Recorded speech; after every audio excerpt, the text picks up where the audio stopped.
The toaster oven.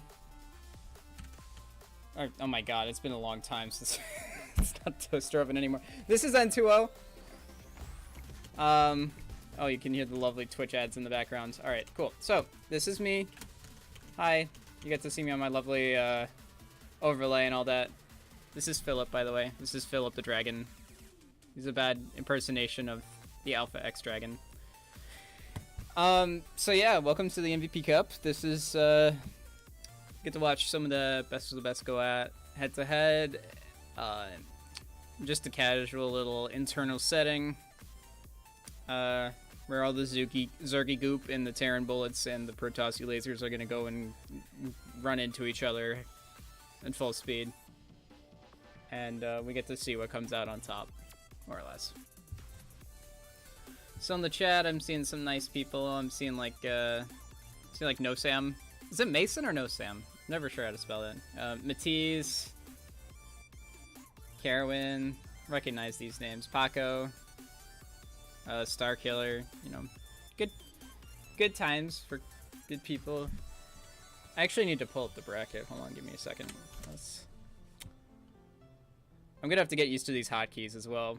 It's usually when I have multiple scenes, I make an oops and forget to switch the scenes over. So it's good that I actually, you know, you can see the StarCraft in the background in case I make a mistake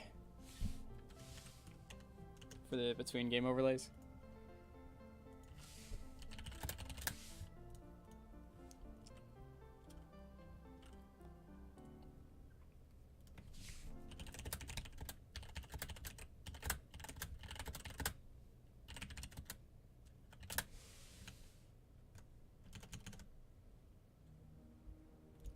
Alright, so Phoenix Tears is going to be the admin, as per usual. It's a pretty good admin. Actually, I'm going to be like 2 seconds. I'm just going to run to the fridge in the back and grab something.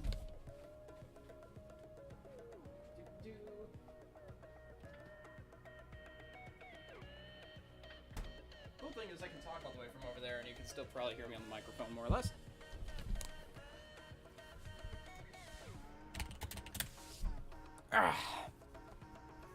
That's right. I can talk in the microphone from really far away. I mean, you'll obviously be able to tell that I'm far away because the echo on it and stuff, but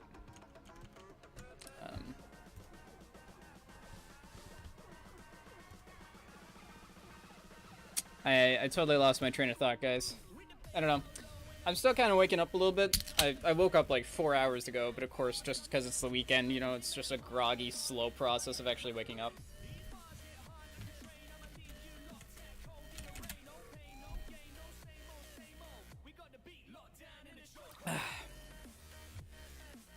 So, on Christmas, I got like this 4-pack of Starbucks double shots in the cans and stuff. I thought that they tasted terrible when I first had them, so I just left them for a while, and now I'm tasting them again, and it's like one of those acquired taste things, and now I'm starting to enjoy it, and I can't tell if it's good or not, because it tastes like glorified dirt. Like, I'm not sure if I should appreciate that or not.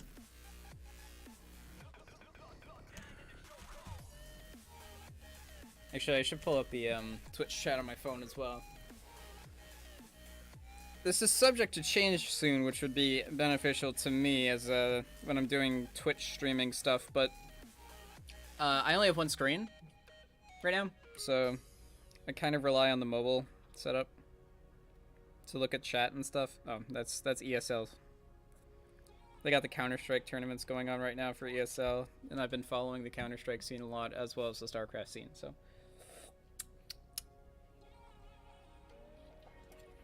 So how is the Twitch stream doing today? I see we already got some people coming in here to say hello.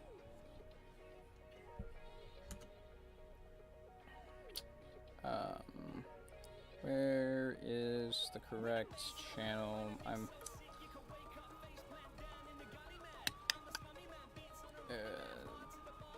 There we go. Found it. You guys are gonna hear my echo until I turn my volume down, which I have done so.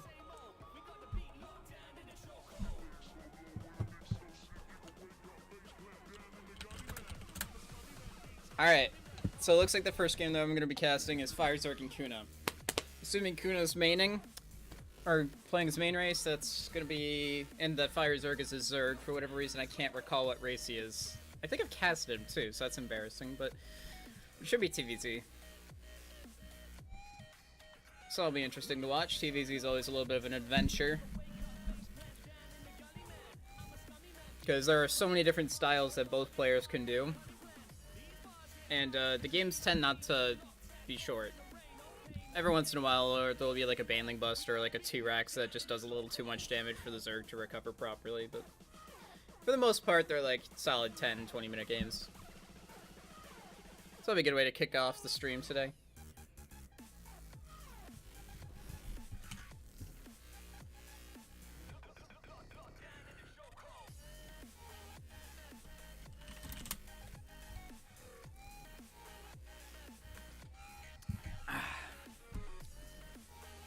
You see, that's a refreshing kind of from the double shot stuff. Why is that refreshing me? I don't know. That's actually kind of annoying to me. I don't know. I don't know. I guess we could do this overlay right now.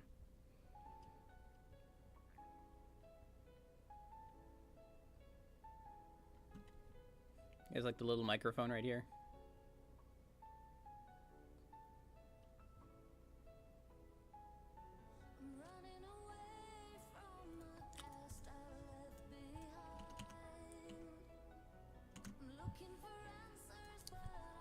Alright, so this is the music cue that I've got going. We probably won't actually... I'm probably going to skip this, actually. I can just... How do I get rid of this from the queue? I'll just skip it when it comes to that. I'm not a big Pegboard Nerds person. I just figured I'd throw in some Monster Cat stuff for the time being.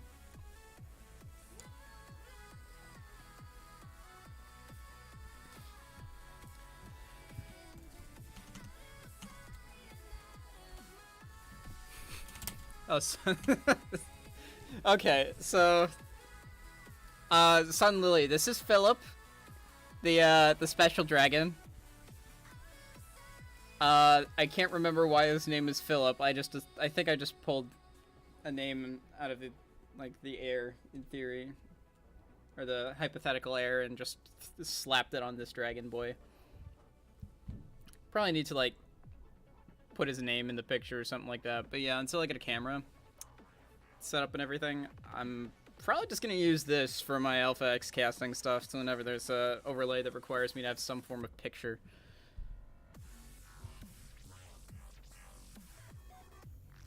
Hey, Sniper. You're like one of the only person that watches my stream, Sniper, by the way. Like unprompted, you actually pop in every once in a while. The Drugan. The Drugon. I don't know. What's a good name? What's a good Thonk style name for a dragon? Or Spooderman style name? Like Dregon probably, or something like that. Dragon. Yeah, it's my Dragon. He's Philip. He's real friendly! Something like that? Does that sound about right? Dragon! It actually sounds like a Viking term of some kind. Is the volume mixed alright, by the way, guys? I tried to turn my microphone down because I think it's been a little... It's overpowered my in-game volume in general, but... I'm not entirely sure if I turned it down too much. Like... Can you guys hear me alright? Is it easily distinguishable?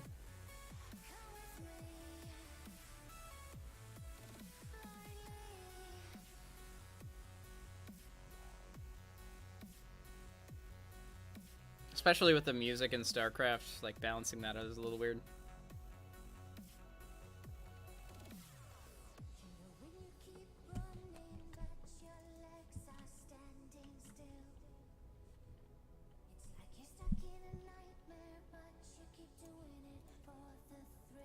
Trying to think if there's something to do in the meanwhile. Like...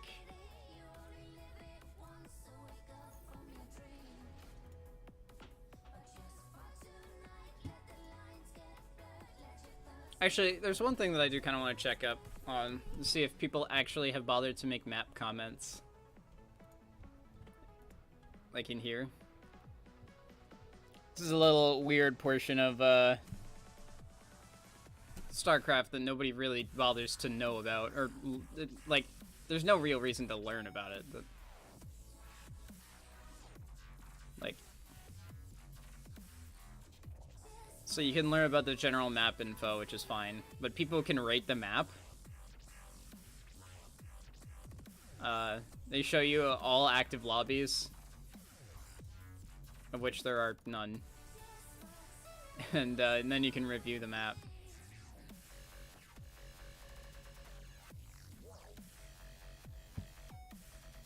So, nothing there. No reviews here either, I guess. Or lobbies. Actually, I don't like this map personally. This is the only map that I've vetoed so far.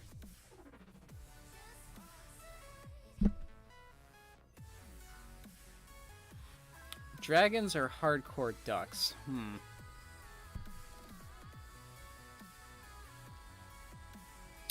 No. Geese are hardcore ducks. Geese are like metal ducks. Like, dragon is like a hardcore goose. Like, I'd say the goose is the middleman there. So, okay, I guess that technically makes sense then. Especially if it's gold, like Philip there is.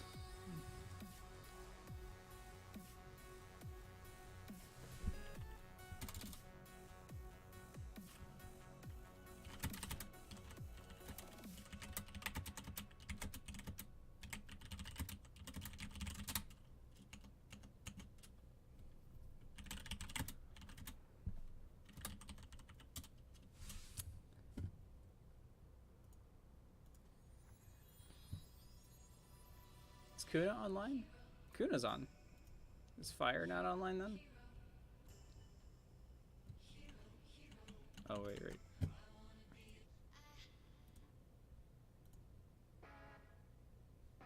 I have no idea what that is, but...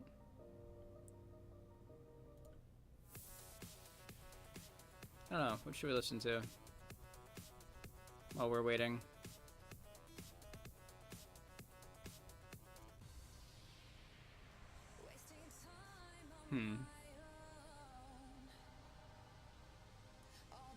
I don't know, Duck's got some serious problems with them, man.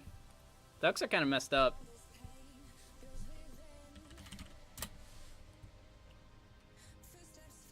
Like, there's plenty of duck facts that are, like, that will really turn you off of them, but... I don't know if they're really stream safe, necessarily, to Twitch terms of use, but there's some nasty stuff that ducks do to each other. Fun fact, I'm actually celiac, so the bread would probably make me, like, sick. So I don't want your bread, fam. I'll staple it to trees, probably. And then post it on Reddit, but... That's all I have use for bread. Or that's the only use I have for bread. Phoenix.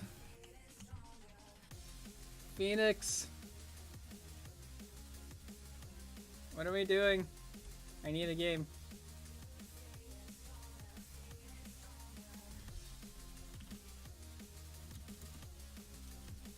Here, let's poke him. See what happens. A little doot on his face. Jeez. I don't know why, but that dark blue that your stream name is on, like, my eyes just cannot read that color. Oh my god. Like, they just will not focus on that dark blue. At least on my phone, just that specific blue that I see on there. Maybe it's just because I have, like, dark mode on in the background, so it's like blends in together. Blech. Alright. Sorry for the wait, by the way, guys. We should be getting into a game momentarily. I just don't. I don't know what's going on necessarily, but... Any moment now I'll be able to get into one.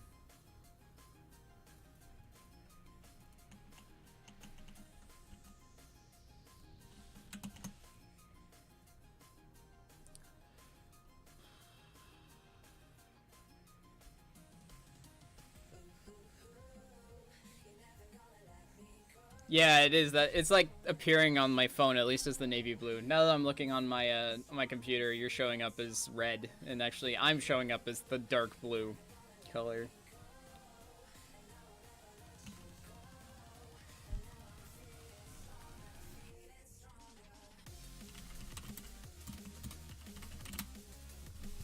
Okay.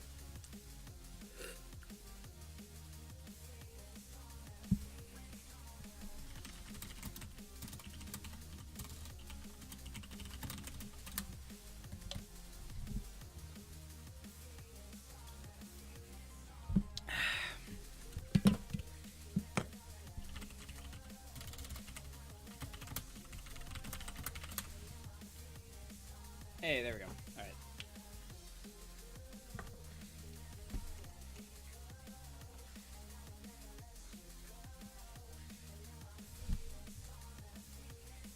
Oh, I'm the party leader.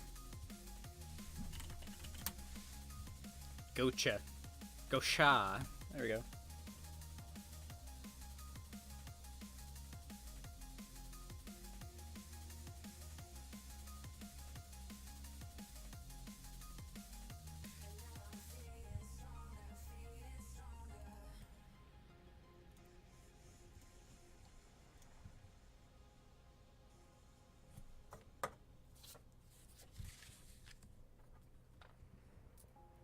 So I'm pretty sure we're using the new season's maps, by the way, just compared to the old season's maps.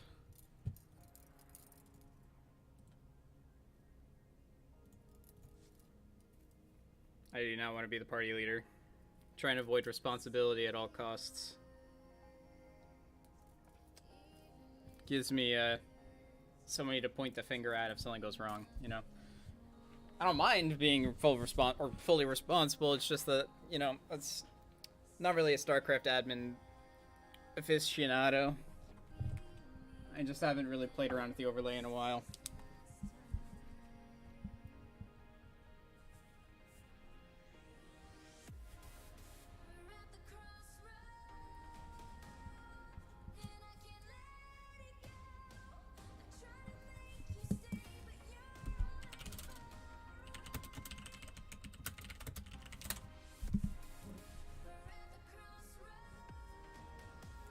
Okay, so first map is Port Alexander, second map is New Repugnancy, and then the third map is going to be Kairos Junction if we get to it.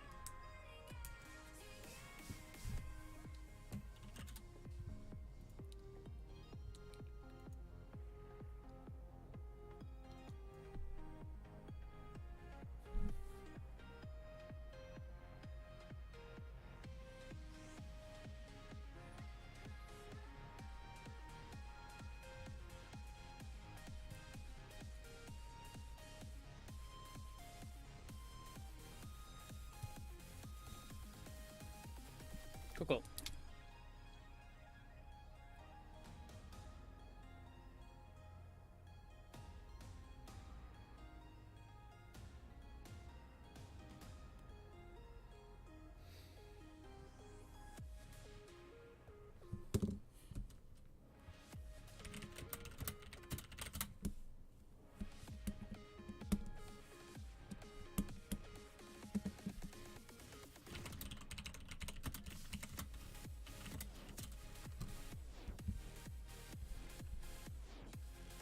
Yeah, Kuna's the leader now. There we go.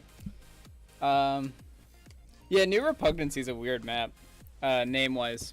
Oh, okay. They're just gonna give me.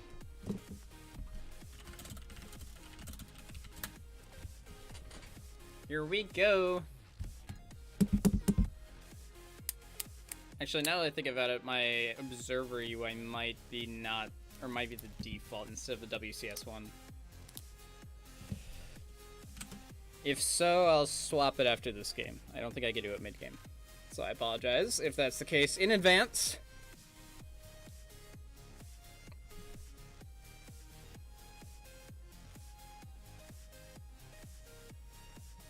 Alright. Oh, I didn't do a nice segue off from the music or something like that. That's okay. We'll make it work. Alright, so spawning in the bottom right-hand corner. Oh, we do have the WCS UI. That's good. So spawning in the bottom right-hand corner in the blue from Alpha X, it is Akuna, our Frenchman. And spawning in the top left-hand corner as our red Zergy player. Red. Fire. Get it? Here's Fire Zerg. I'm actually not sure where Fire Zerg comes from. I want to say he's French as well, but I don't have any reason as to why I'm saying that. Necessarily. Okay, so Kuna going for barracks into refinery. So far it's looking like a standard Reaper expand. He is leaving room for the reactor, so it's possible he goes reactor first. It's possible he goes Reaper first, but that barracks positioning honestly is pretty standard, just so that you can get the reactor straight away instead of having to float the barracks over 2 hexes or 2 squares to place a reactor while having a supply depot here still. Some people also don't really want the second supply depot here because they could just wall off faster if they do the reactor. Doesn't really matter. And Fire Zerg is going hatch, I think it was what, hatch pool gas, or hatch gas pool. Yeah. So, also pretty standard opening.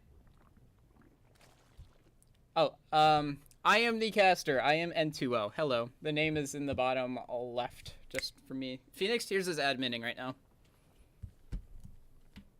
Which is pretty good still. Alright, so... Okay, this actually makes me a little mad. Kuna... He probably said it as a joke at the time, but he made fun of all of us because we said that we SCV scout in a call one time. And now here he is doing an SCV scout and a Reaper scout at the same time. So, you hypocrite, Kuna. You have a stern talk with you later.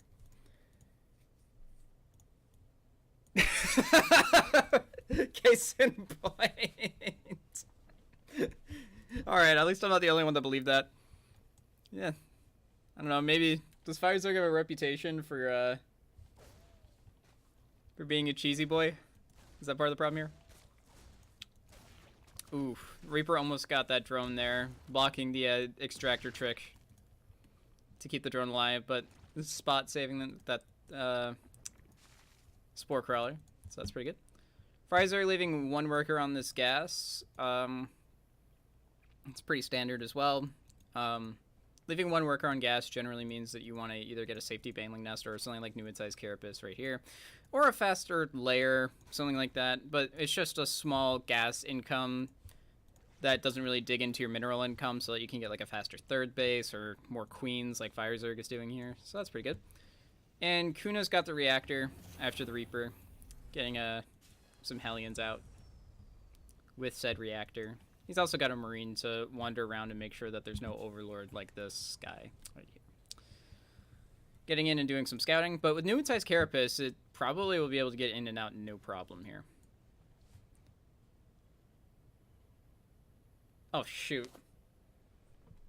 The overlay is cutting it off. All right, here. I got this. Give me 1 sec. I'll hotfix it.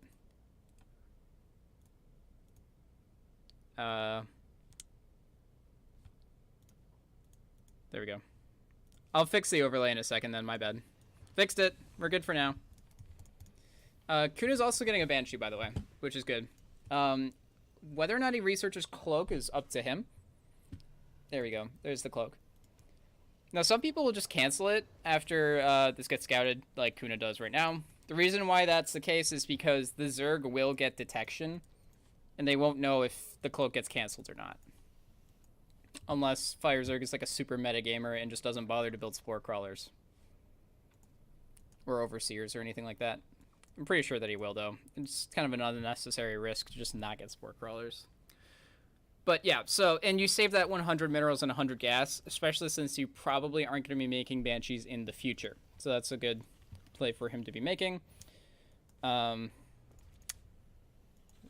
that initial barracks? Oh, it's right here. There it is. So Kuna getting 2 additional barracks as well. Hellions are not being produced anymore. It's just these 4 and a Reaper, and then that Banshee that was coming out. Oh, and he's getting a Raven too, which is pretty nice. There's the Spore Crawler from Fire Zerg coming in pretty much right on time, or a little ahead of time, but still in a pretty nice position. Where's that Banshee? There's the Banshee. The Fire Atata. What a wonderful fire.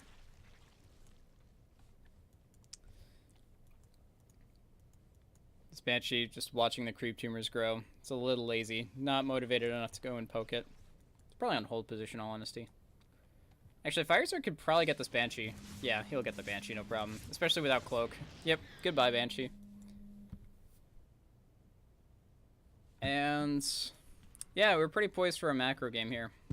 3 racks, Marine Tank, Starport, Reactor Starport. I'm sorry, just give me a quick moment.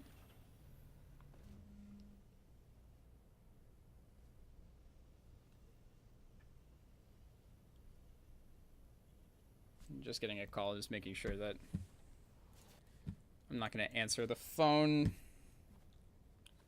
while I'm casting. That's not good, usually speaking. Alright, so Firezerg is currently on 3 gases, picking up his 4th and 5th. Not going for this 1 gas in the main base quite yet, which is okay, honestly. If he's going to go for a lot of roaches, like it looks like he's going for right now. Ooh, actually, +1/+1 roaches. This is kind of neat. And no Hydroden. This is kind of unorthodox. Generally, what you'll see somebody go for nowadays is Lingbane Hydra style. I just realized I closed the Twitch chat. Oh, we see Kuna actually moving out. He doesn't have any medevacs with this push, which is a little interesting, and he hasn't done any drops so far, which would be very good against this Roach style of play. But this is nothing to, like, scoff at. This is kind of just a...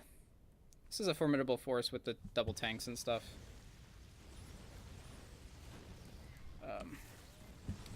So here we go. The Marines are coming in. These Hellions are going to stay as Hellions. Ooh, that Raven getting the anti-armor missile onto all those roaches. But these tanks haven't sieged up until just about now.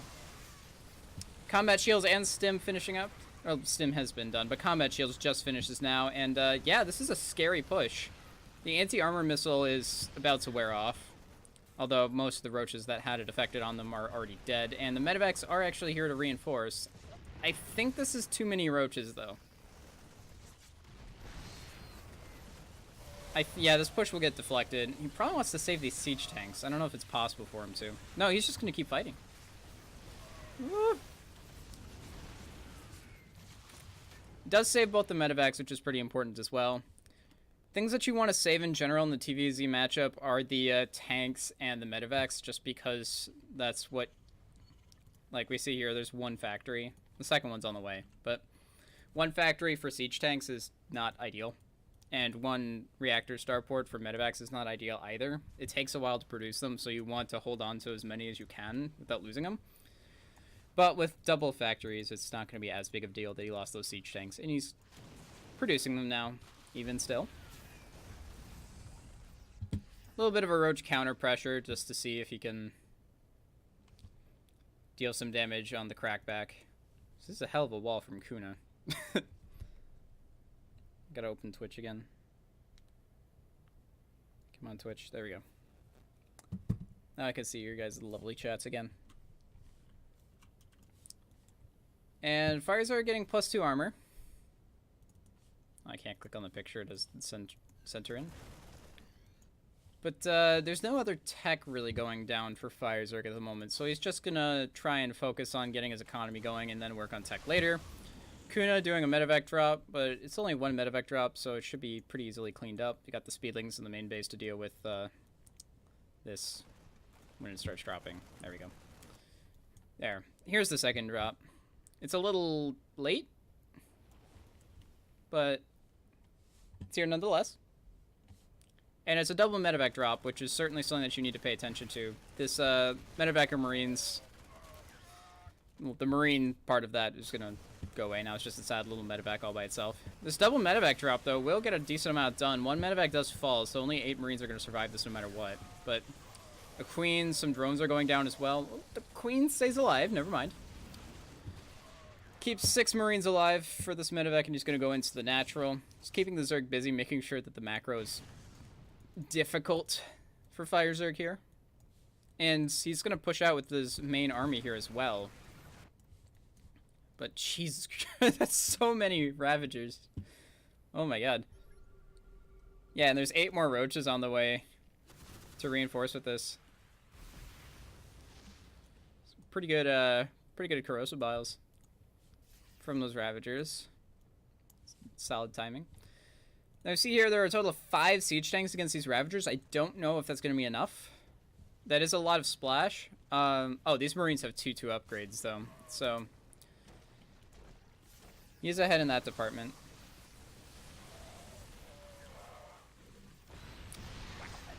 All right. I think, yeah, Kuna's got a pretty good position here. These tanks are pretty nice and spread out. These Ravagers have not a whole lot of hope.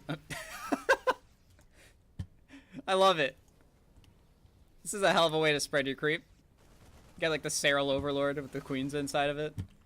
Unfortunately, the creep tumors don't end up surviving, but we got some queens here. That's a lot of energy on these queens here to help reinforce and do some transfusions. These Ravagers are coming in pretty hot, making sure that these siege tanks have to unsiege and re-siege in very uncomfortable positions.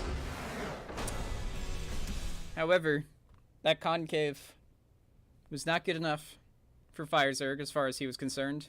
I actually think like he would have gotten a decent trade-off there, but his tech was not set up by any means, so I suppose that was why he decided to tap out. He knows better than I.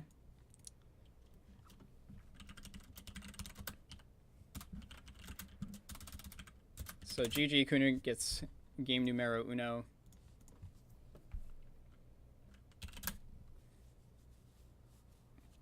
Alright, new repugnancy.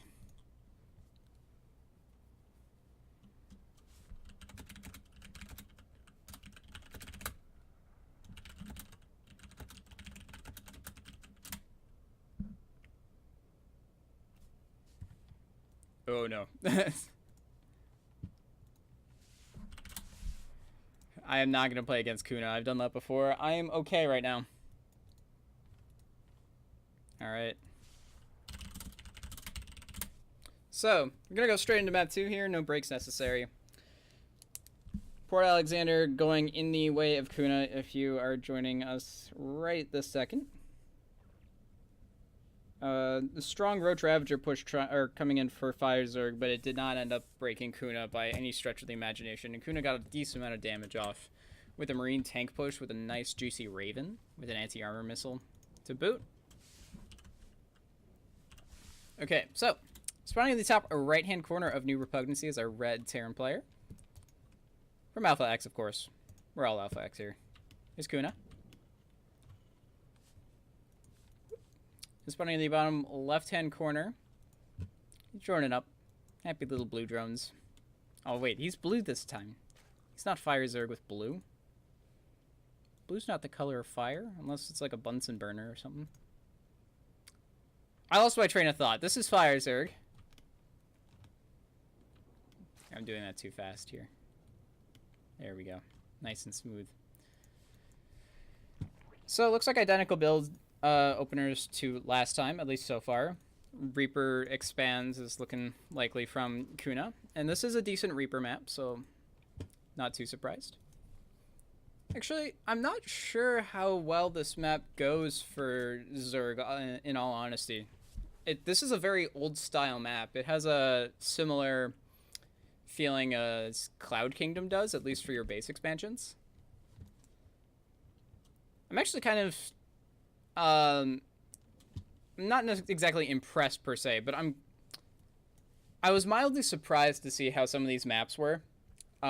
With the can't think of what the other map is. King's Cove. That's what it is. King's Cove and New Repugnancy both have these double ramp setups for your natural and your third base. Or I guess you could take your third base here as well on this map. But this double ramp setup is not very common anymore, and these maps are very small. Or New Repugnancy, especially. That's supposed to be a Zelnaga tower. I'm sure that was a Zelnaga tower at one point in production of the map, but now it's just a Marine doing its salute-y thing. Kuna, where's that Marine going? That's where the Reaper's going. Kuna? That Marine does not want to go out that way, I don't think. Yeah, okay. He caught onto it. But yeah, so I think it's kind of cool that they're going back to a Wings of Liberty style map, because Wings of Liberty had a lot of harassment potential to it, but or at least with the units that we have nowadays, but they didn't have a whole lot of good harassment techniques in Wings of Liberty. Like, for example, Reapers were slower, and you had to make them out of a tech lab, so Reaper Expand was very, very rare. It was a build, but it was more of like an all-in heavy pressure style build. And you would research like Reaper jetpacks, and they didn't heal by themselves. That didn't come in until Heart of the Swarm. Alright, so Kuna looks like he's going to be opening up with a similar build. Okay. Looked like he second-guessed himself for a second there, but I think he just misclicked. That's okay. There's no third base just yet for Pfizer. There we go. It's coming down just about now. That is a later third base, though, which means that there might be some pressure in mind. Pneumatized Carapace will slow down that third base while providing some nice scouting. I love Pneumatized Carapace, personally. I've never really done it as an opener as Zerg because I'm generally a pretty aggressive player, so I can't afford it. Or when I did play Zerg, I couldn't really afford it because I would go for, like, hatch first, roach aggression, or I'd go for something crazy because it was Heart of the Swarm, like 3 hatch before pool, things like that. You see Kuna canceling Cloak again with this Banshee, and he's going to get Stimpack out of this in just a moment. There we go. Pump out some Marines. He might try and even do the same Marine tank with 1 Raven pressure that he was doing like last game. Or, yeah, like last game.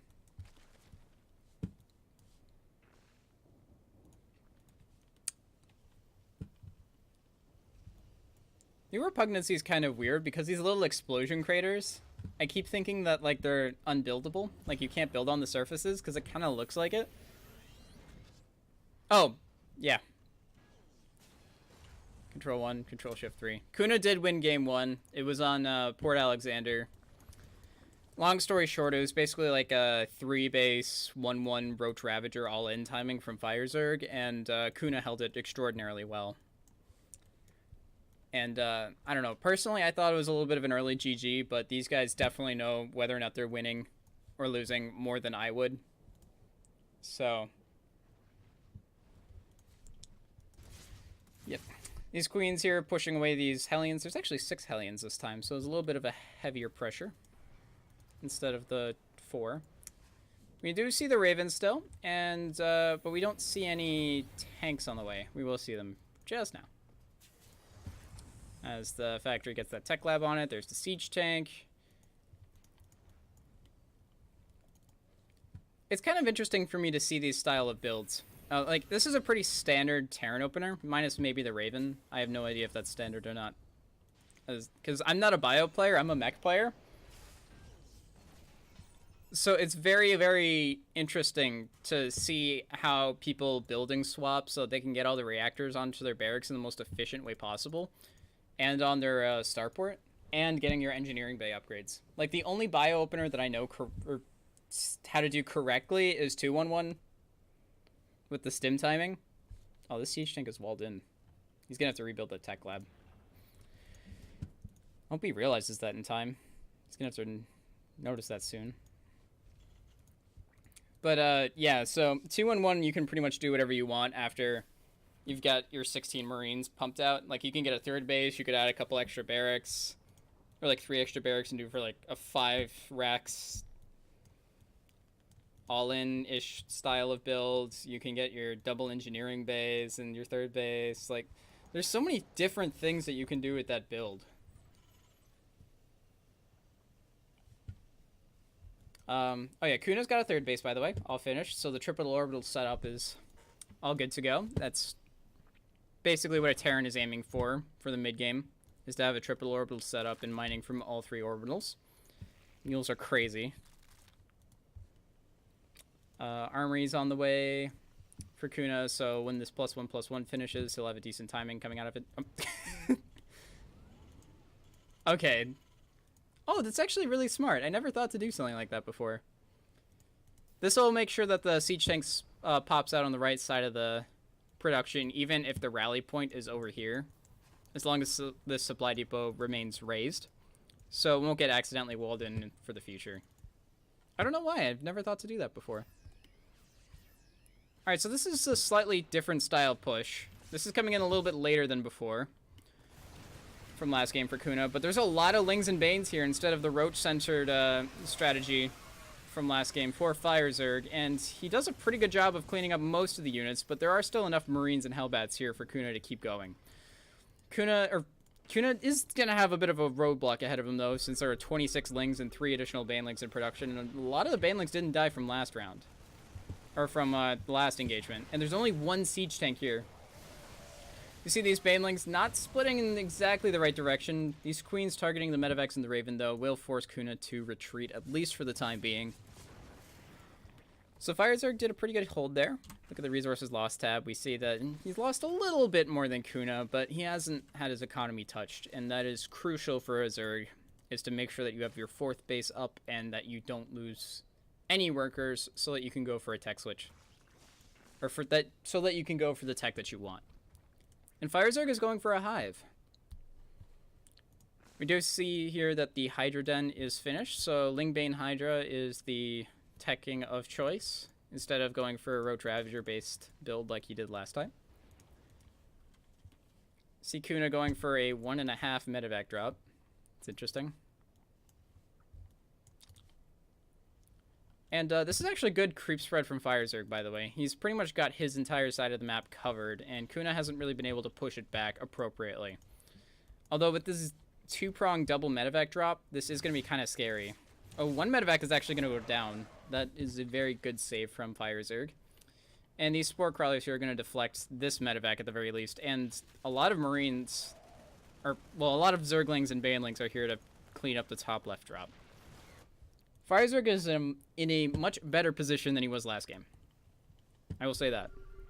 If we look at the supplies there, Fire Zerg is actually a little bit behind, but I think he's waiting for that hive to finish up. Yeah, for that Ultralisk Cavern, so his supply will swell soon.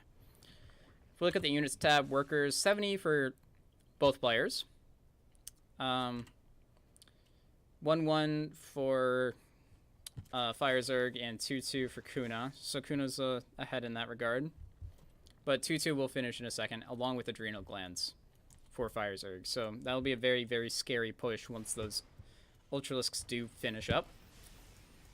And Kuna's actually got extra supply cooldowns on these depots. Those are not the best depots to put supply cooldowns on, because those are really exposed, but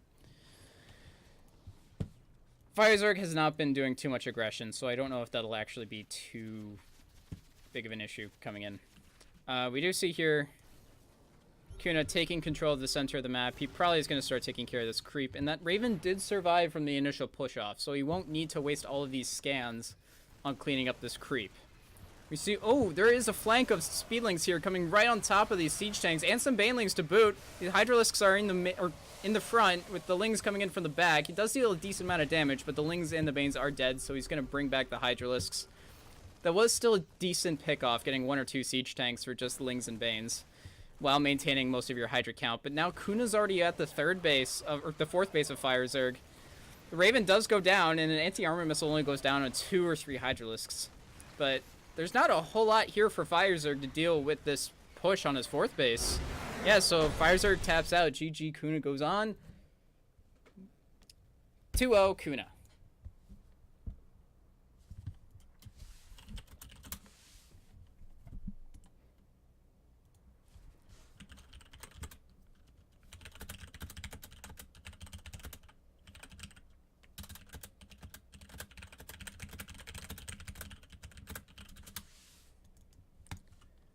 Okay, turn the music back on. Oh, here's a good song. This is a pretty safe house-styled song.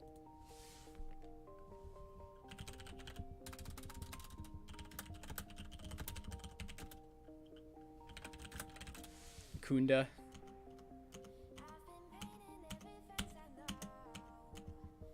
Oh, he left.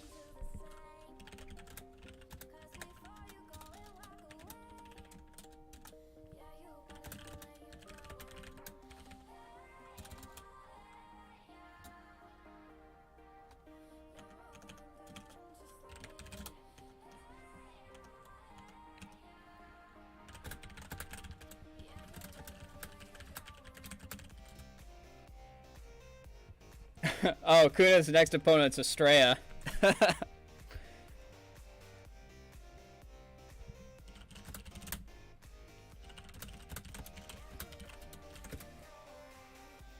Alright. I'll invite Kuna again. Let's see here.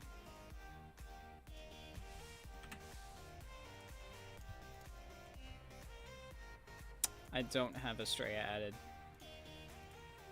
Play. Where is Estrella? That is clan chat. There we go. I couldn't find him.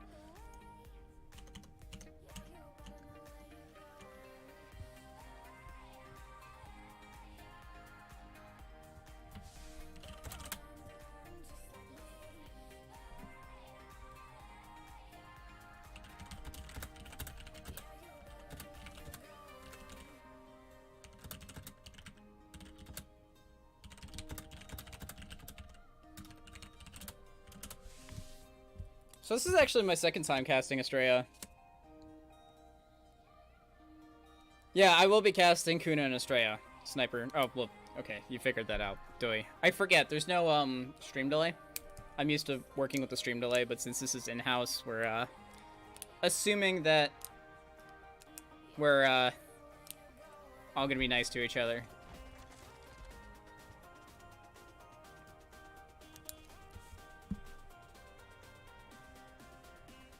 I really should pull up the Matcherino link.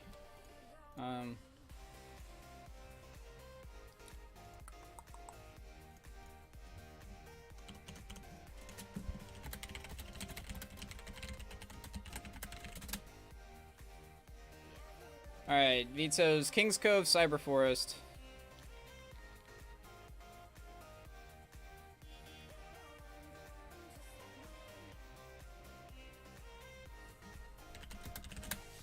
New Repugnancy is the next veto.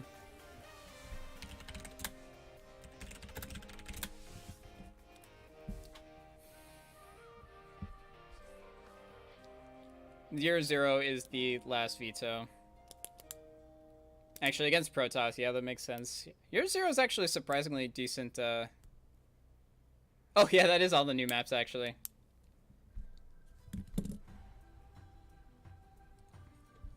Copy message. Let's go get the Matcherino link in there.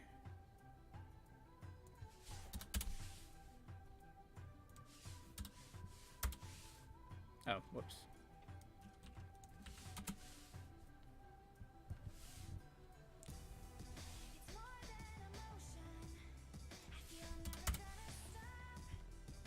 I don't want the contribute link. I want the brackets. Alright, give me a sec. Oh, right. Okay, so here, I'm just gonna do this to promote right now. I'll post this in the Twitch chat. Doi. So currently there is a,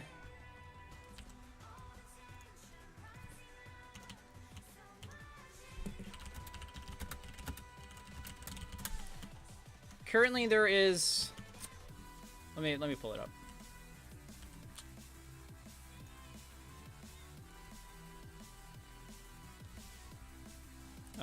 There we go.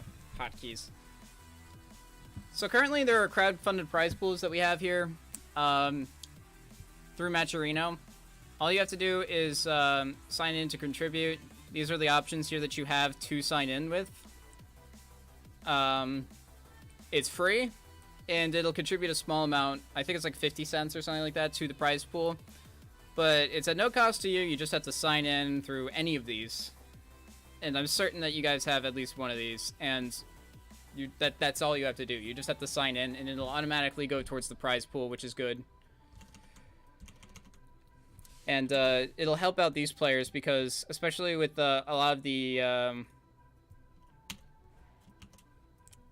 for some of these more semi-pros, some of the people newer to the scene, they need these prize pools with a game that like StarCraft. Because it's not like League of Legends or Fortnite or something like that where there are major tournaments like all the time with large enough prize pools to survive off of. So every little bit helps from you guys. And plus, it's just nice to have yourself just say, hey, I contributed to a game that I appreciate, and you didn't even have to spend money to contribute money. So the maps are going to be Port Alexander first, then Automaton, and we're going to end up on Kairos for map 3 if we get there.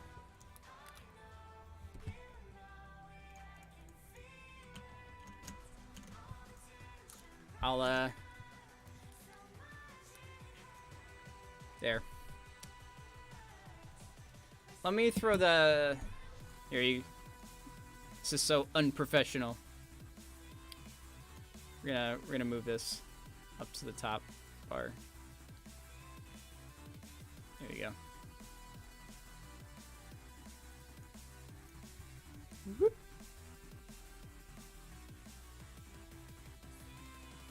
There, we'll say there. If that doesn't look good, then I'll fix it.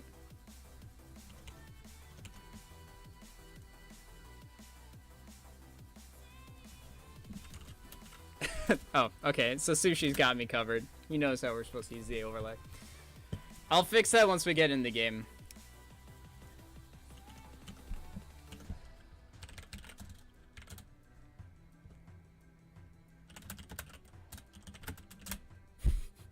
Sorry, Sushi. Yeah, that's... I'm pretty bare bones, generally speaking. Well, we'll leave the Alpha X up on the top for now. I'm not very good at when it comes to the aesthetic portions of things. Like, currently right now I'm going to school right now for, computer science. And, for those of you who know how, general developing goes, I am not a front-end developer in the slightest. I suck at developing UIs. Like, I know more or less how to make decent ones, per se, if I'm given all the tools and everything's already made for me. But, like, trying to make something look good from scratch, I am lost completely. Trying to get everything aligned, good luck with that for me. I can do backend just fine, but... Yeah, I also don't stream mainly for the major tournaments, so this is a learning experience.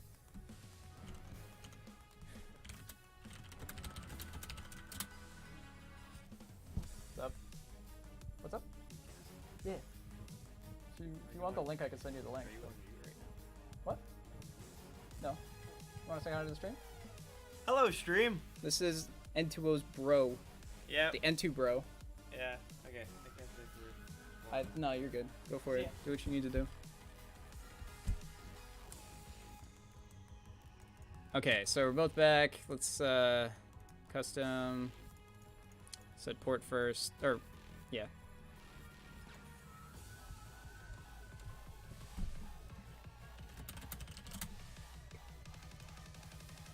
Okay, so I gotta be careful with what I say around Estrella, because last time that I did the MVP and casted Estrella, I accidentally got him and Starkiller playing Scrap Station.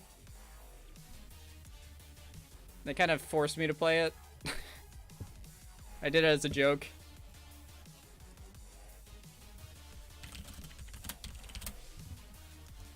Alright.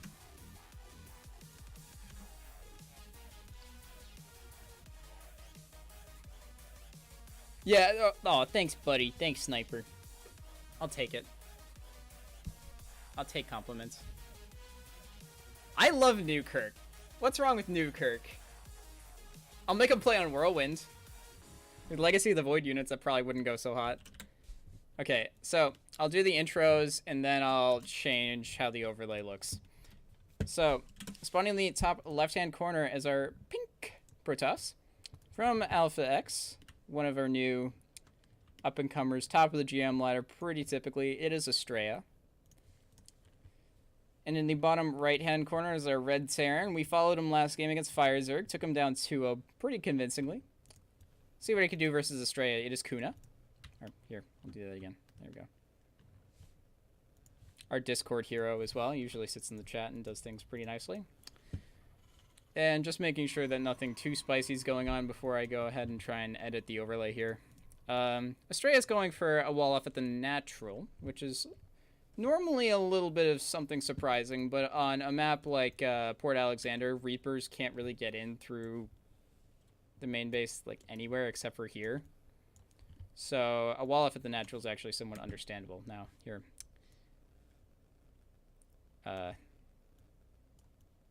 shrinking, shrink, growing.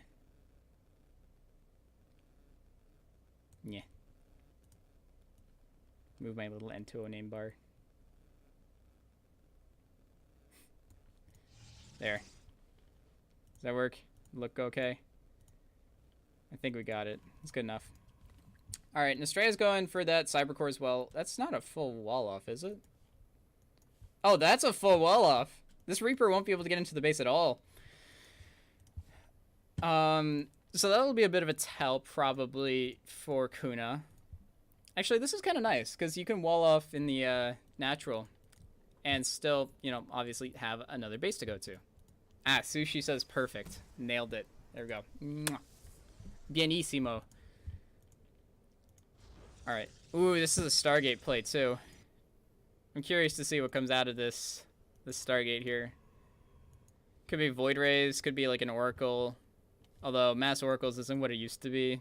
It's still pretty potent. We got a Zealot coming across the map for Estrella because this is a pretty heavy style one-base play. He's gonna make something out of the Stargate to try and pressure the Terran and keep this Reaper busy to see that, oh hey, there's not a full wall off here. I'm a normal Protoss. I just sent a Zealot across to do some light pressure, you know? And he's got an Adept out to deal with the Reaper before it kills the poor Zealot. There are 2 Reapers here actually from Kuna, which is not a standard play normally against Protoss. Oh, this Adept here almost manages to get the command center before it finishes, but alas, it finishes anyways. It will pick off this SCV, though. So this factory's not done. This will be really annoying to deal with for Kuna. There is a Marauder on the way, but that does delay his stim timing and whatever timings he may have wanted to do. Estrella is indeed going for an Oracle, but he is also expanding behind this, so he probably will kill this pylon later on. Once the game progresses... I do like that wall off, though. That is kind of neat. We see Estrella trying to go in with the little cheeky shades to see if he can get away with it. Actually doesn't cancel that shade. Bit of a whoopsie. See if you can get into the main base of Kuna. Sometimes you can get away with that. And once those shades come in, Kuna feels like it's safe enough to do the tech swap because obviously they're not going to be able to shade in immediately afterwards. He's also keeping Estrella pretty busy by keeping this natural landed. Because these units are going to keep trying to attack the command center instead of poking up at the ramp. He will need to lift it soon or else it's going to catch fire like it is right now. Yeah, now he's going to have to bring it home. And he's going to have to repair that to make sure it doesn't keep slowly burning down. Oh, sup, Gurgo. And we see a Cyclone coming out for Kuna, which will be good for this Oracle coming in a moment. I'm pretty sure Kuna sniffs out what this build is, more or less. Oracle comes in, does turn on, trying to catch a couple units, but it doesn't even get a single SCV. And it's down to the yellow health already. The Cyclone will keep it in check for the rest of the game, probably, unless it moves out. You're not supposed to be there, buddy. You're in a weird place. So Estrella's already expanded and whatnot. He's going... Ooh. He's getting a Robo Bay already. He's still on 1 gateway, by the way. This is pretty, pretty greedy by most standards, but seeing that Kuna's already got a natural that's not working so hot, the Stasis Ward is also hilarious, because I think that stops the command center from landing. And it'll freeze a unit, and if Kuna's not careful with where that unit freezes, then that unit can't move. So the Stasis Ward will cause that unit to be in the way of the command center landing. It's actually really cool. I've never seen that before either. Alright, so he's going to build a missile turret and make sure he doesn't land on, or send a unit into the Stasis Ward, because he doesn't know exactly where it is, he just knows that it's in the way. So once that missile turret finishes, he'll be able to shoot that down and land the command center, and he doesn't waste a scan. And there's an Oracle around anyways, so that's completely cool. Actually, by the way, I don't know if anybody knows this, but if a worker's building something and then it goes into the stasis ward, does it keep building or does it like automatically halt its build command? I have never actually seen that before, so I have no idea what would happen.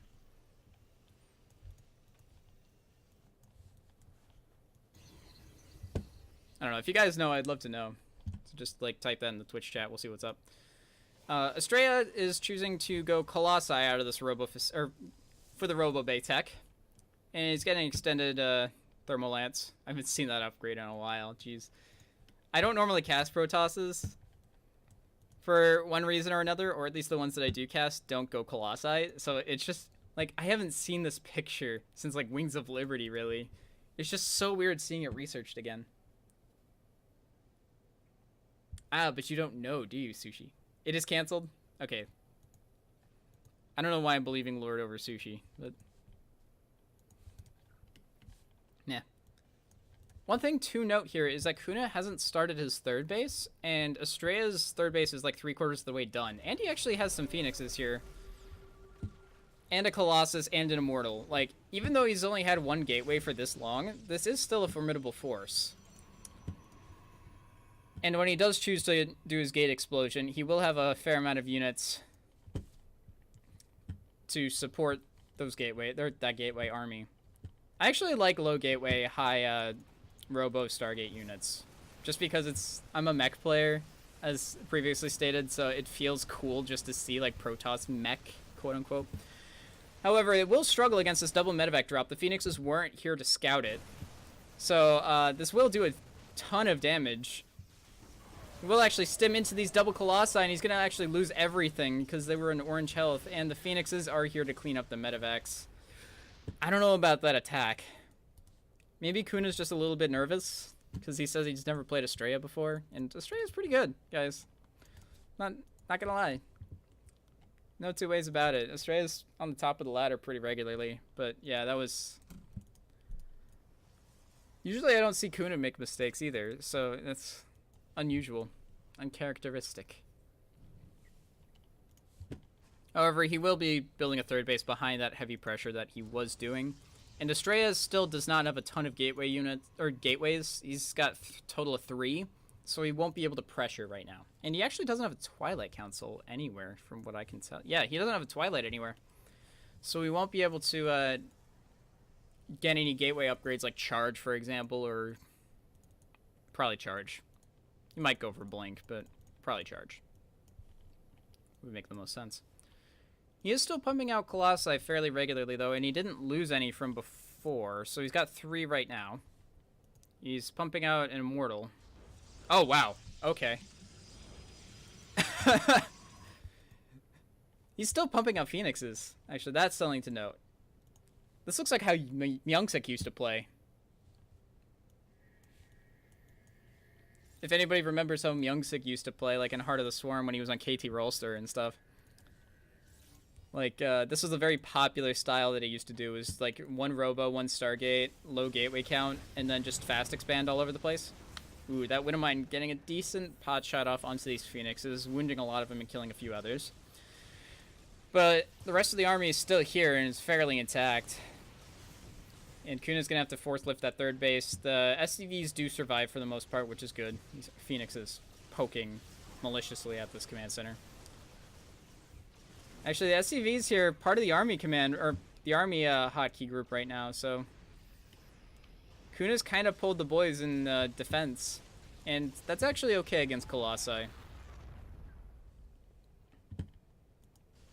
See Phoenix range coming out of the way, or Anion Pulse Crystals, I think is the name of that upgrade. So, yeah, if Estrella gets caught here, he might be in a bit of a situation. He doesn't want to lose all of this army. Ooh, that Stasis Ward was massive. Damn, that was anticlimactic. With 3 Colossi sitting on top of it, I can understand it's like the slowest Archon toilet ever, but that sucks.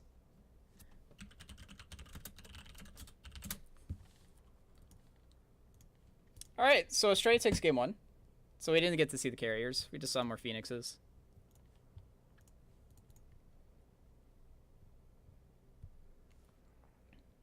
So that's an oof. Gotta change the overlay.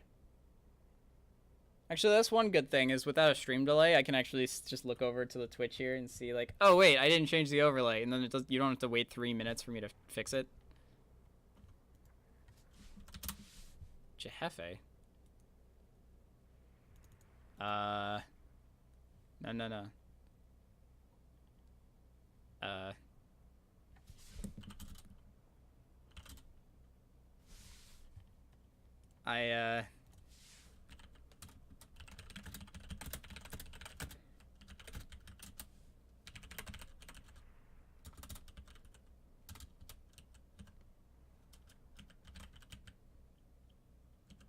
No. No. Stop inviting people. No.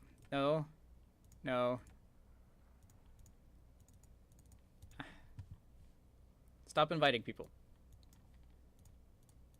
All right. Yeah.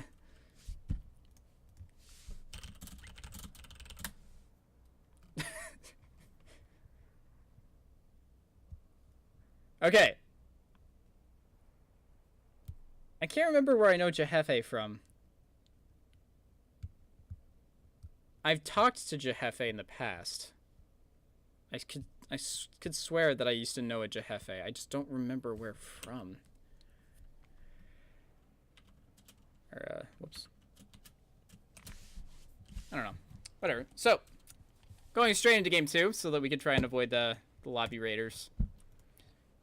Spawning the bottom left-ish, or bottom-ish left corner as our pink Protoss, taking game 1 pretty convincingly with his nice little, or big colossi, little phoenixes, and stasis wards. Abounds, it is Estrella.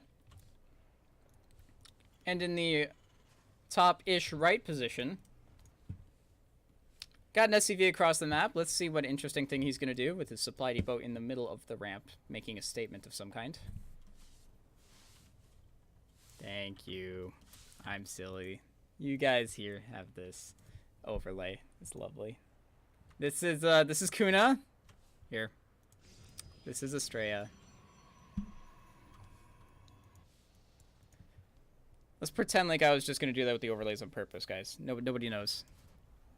Nobody knows that was an accident, okay? It wasn't an accident. It was on purpose. It was all methodical. Now, Automaton is a map that I generally veto just because of its size and the massive main base is a nightmare to keep drops out of. But so I don't really know what kind of nonsense you can do on this map. Although I used to be a constant cheese player, so I used to proxy on every single map and know where the proxies are supposed to go. This is going to be some kind of heavy factory play. We see with the double gas geysers. There's the factory. Wait, what? Oh my god. I was pressing the wrong button. I'm an idiot. It's fixed now, right? Yeah, it's fixed.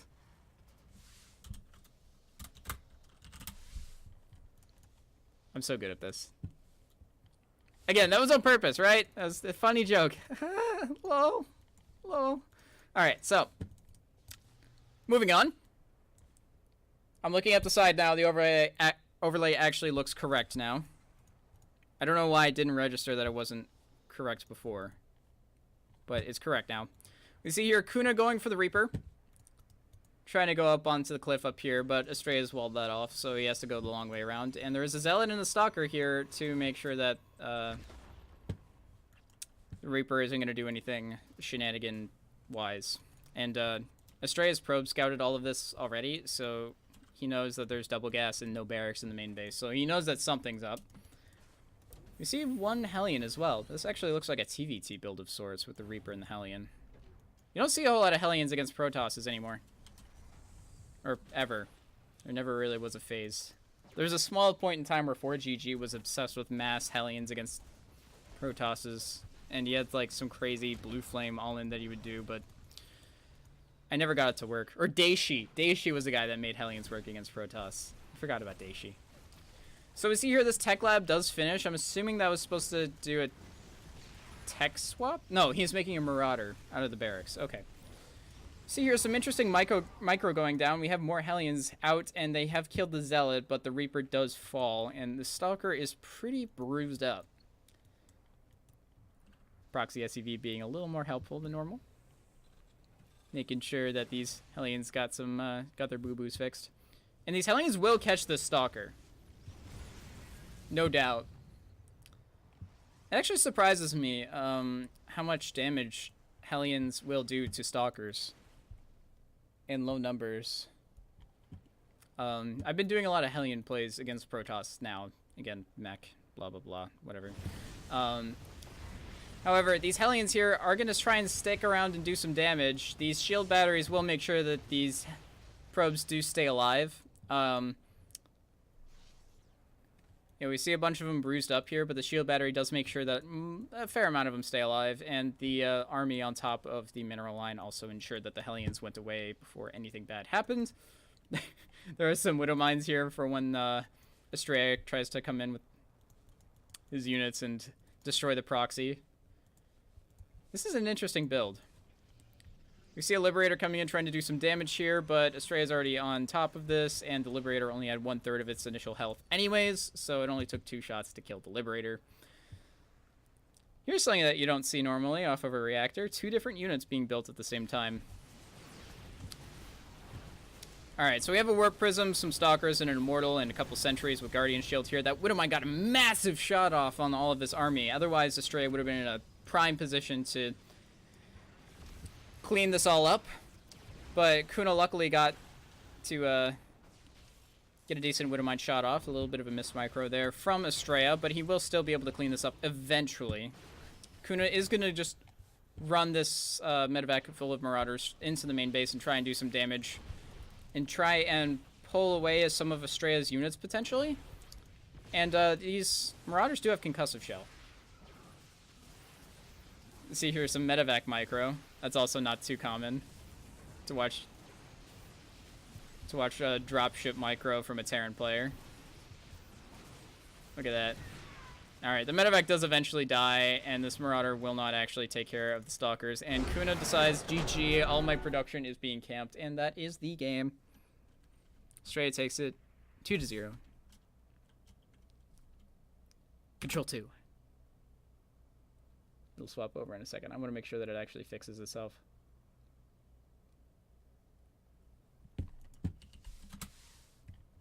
There we go. Okay. So I gotta remember, Control 3 number pad is in-game. Control number pad 2 is the one that we're on now.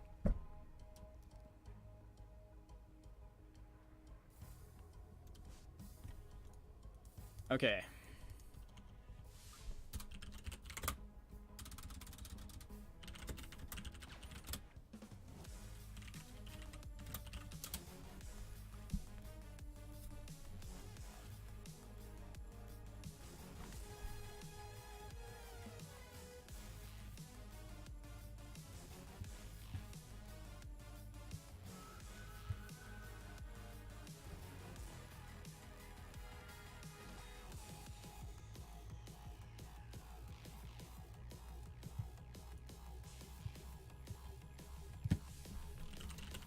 Alright, so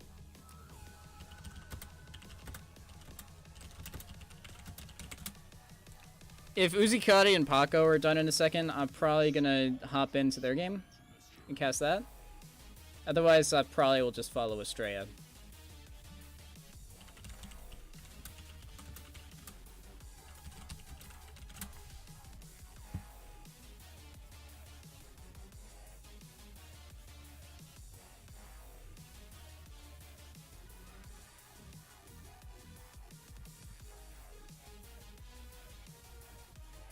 If I can find Estrella.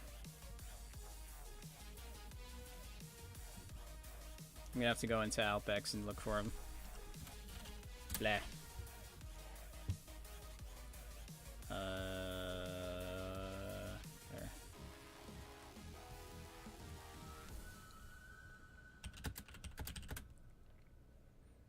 And, wait, it was Uzi and Paco.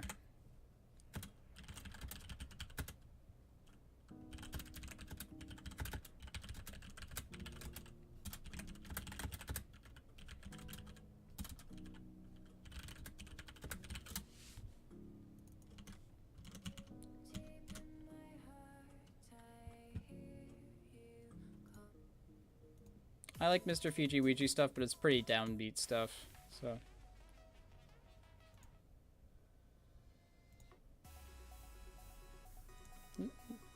Alright.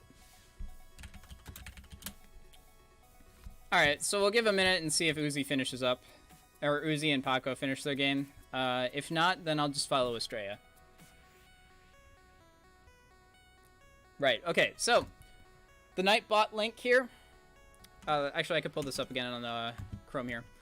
So, Nightbot just copy-pasted a link. What that link does is if you go ahead and click on it and sign in, what Match Arena will do is they'll contribute a small amount of money towards the prize pool for these tournaments that we do here. So, for example, you see the crowdfunded prize pool right now is $155 almost. That's a fair amount of money for people that are either donating themselves or just doing this sign-in thing, which contributes a small amount for no additional cost. All you have to do is sign in, that's all. Nothing else. So, if you want to support these players, because they generally don't have a ton of prize pools, if they're semi-pro or aspiring professionals, outside of Blizzard tournaments, it's generally good just to try and support in some fashion like this, and you don't have to pay any money towards it. So even if you're a broke undergrad like I am, then you can just go ahead and contribute in that fashion. So yeah.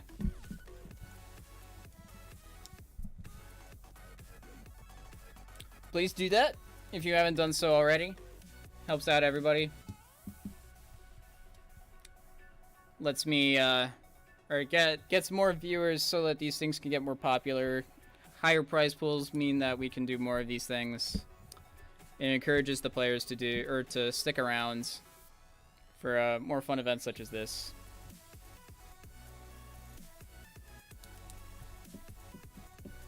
All right. Let's see how.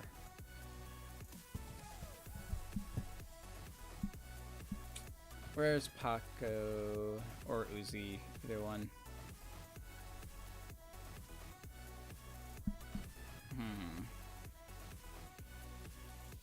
Am I blind or have they not popped up on this list yet? There's Firefox. There's Fire Zerg. There's Paco.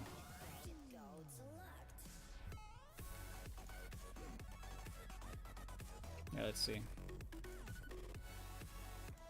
If I try and whisper to him, it'll show if he's in a game or not.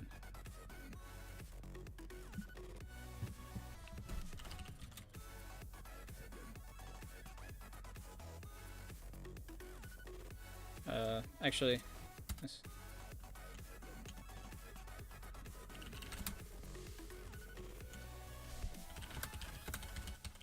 so we'll follow Estrella.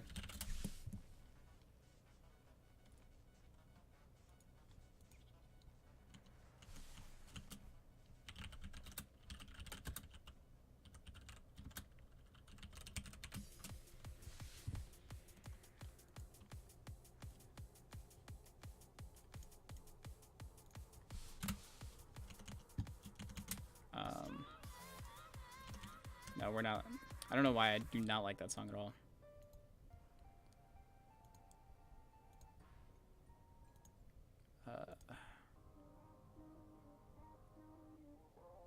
Can listen to some Rocket League tracks and stuff. Alright, time for me to go and look through this again. That's not it. This is it. Okay, that's good. They all probably have each other friended, so it's actually nice for them.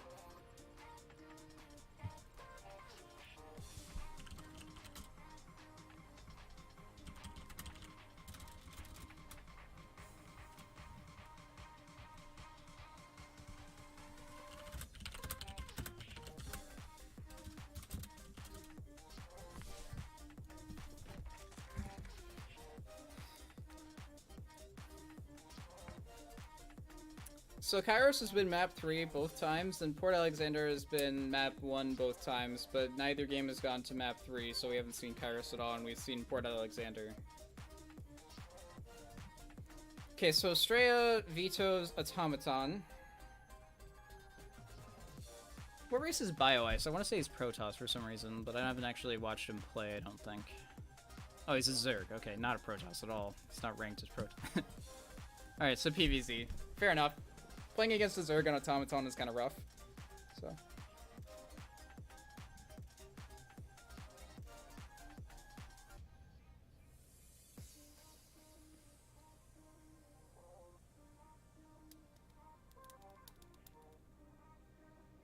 Year Zero, map that you don't want to play against Protoss on usually because the ramps are not so big, so they're pretty easy to wall off for force field, and the bases are surprisingly close together, but the map is kind of big, so Protoss can turtle up pretty nicely. Estrella vetoes Kairos Junction. If I understand correctly, that is a bit of a rough map for Protoss, but it's balanced-ish, I thought, so I don't know. Personal preference. Then we got one more. King's Cove. So, maps. We have our Port Alexander, New Repugnancy, and... I can never remember the name of the last map. Right here. I can literally just go in and look at it. I can picture it. Cyber Forest. Alright, New Repugnancy first. Where's my paper? I had a little postcard I was writing things on. Oh, it fell off the table.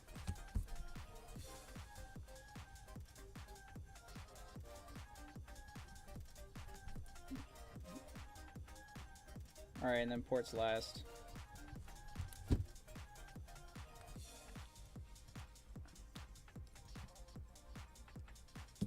Cool. Cool call. That's apparently what I'm saying.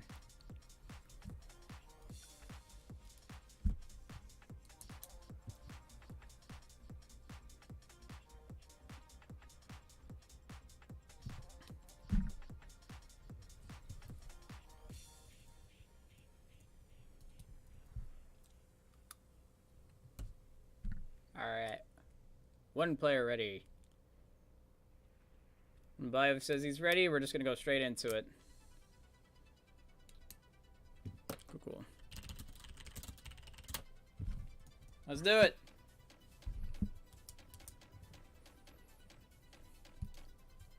Actually, playing against Protoss on New Repugnancy is a little rough. It's a pretty popular Blink map. Or it's a decent Blink map, and now that they've made Blink cheaper, it's pretty easy to get some Blink timings going. So. Whoops, that song just started, and then I had to cut it off. Alright, Control 3. I want to make sure... Actually, I can just tab to my... Okay, the overlay is there. Awesome. I did it, guys. Okay, spawning in the bottom left-hand corner as our blue Zerg player. See if you can dethrone the current king of the hill of the stream. It is BioIce. Actually, blue fits BioIce. It's ice blue, you know. And spawning in the top right-hand corner as our red Protoss this time. He's not pink. Oh, no. Going a nice little gateway in his main base. It is Estrella.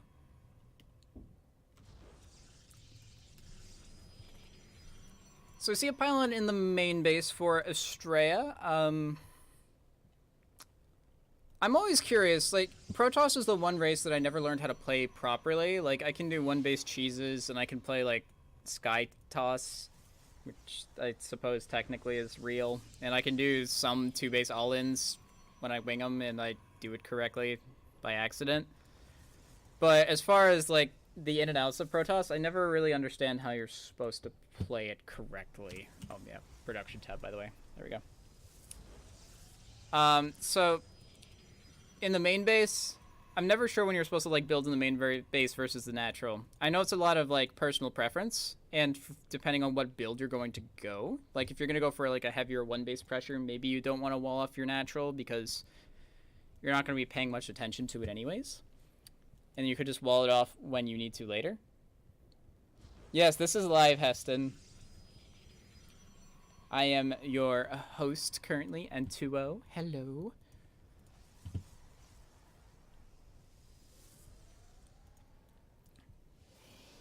But yeah, so pylon number 3, or no, that's pylon. Yeah, pylon 3 is on the low ground, so you'll actually wall off later. This is what is it, a 9 square wall off, I think. So you can wall it off with 3 hex buildings, airtight. So this pylon here being 1 hex or 1 square of a gap, or like since there's a 1 square gap above it, that means that you can just hold position a unit there, and then have 2 3x3 buildings to wall off the rest of it, of the ramp, and then it'll be airtight minus that little gap up at the top. We see some slow links coming across the map for Bio Ice. Looks like he's got a fair amount of them actually. He's got 4 at home and he's got 8 across the map, and an Overlord here just doing a little bit of poking. Estrella actually looks like he's gone for a very safe opener. He doesn't have any tech of choice, but he does have double sentry, so he could actually be going for something like a Sentry Immortal style play. Or, I don't know necessarily. There's a 3rd sentry here even. This gateway here does actually have to get canceled. It opens up the wall and these sentries are exposed. He might actually lose 1 sentry here, and he does. These lings here, one does actually manage to make it into the main base. It's split on the wrong half of the force field, and it's just going to be able to do some scouting into the main base and confirm that there is nothing too cheeky going on from Estrella up at the top of the ramp. That is really annoying, having 1 slowling in your, well, now it's a speedling. 1 speedling in your base, because it doesn't do a ton of damage, and you could just forget about it. Like, you send a unit to go up and try and deal with it. Oh, it gets a probe, too. You send like 1 unit to try and deal with that, and then it, like, you think the Ling died, but really they just ran it back into the base because you weren't paying attention, because it's gonna die really fast if it's gonna die. And then they just bring the Ling back, and then they scout again, and then they poke your drone or your probes, and they run away again. Whew! Double Stargate for Estrella. So 3-gate double Stargate. This map is alright for Stargates as well, because there's a lot of cliffs and stuff with ramps far away from them. So taking advantage of the high ground is fairly easy. And the map is a small rush distance, so it's good to keep the map control against a Zerg, because otherwise if you don't kill the queens and establish your map presence, then the creep spread kind of gets out of control pretty quickly. So I can understand the idea behind what Estrella's doing. Meanwhile, on the other side of the map, BioIce has a Roach Warren. His layer's about halfway done, and he's got 3 gases. So we see here these sentries just kind of trying to poke across the map with several zealots, actually. That's kind of a somewhat scary force. However, BioIce is managing to force out the force fields. Too many forces.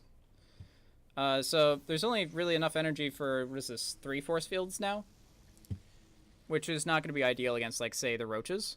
But Estrella's keeping BioIce pretty busy.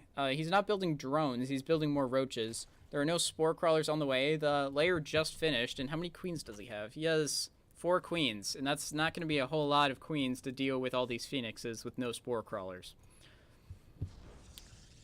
However, BioIce is being pretty aggressive and effective with these Zerglings. Estrella did pull back with... oh, I guess he lost one of his sentries. That's no good. No bueno.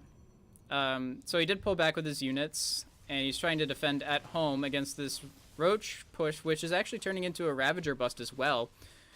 He will see the Phoenixes now, and there is a Spire on the way. I don't know if he'll keep going with the Spire or if he'll decide to make a Hydra Den instead.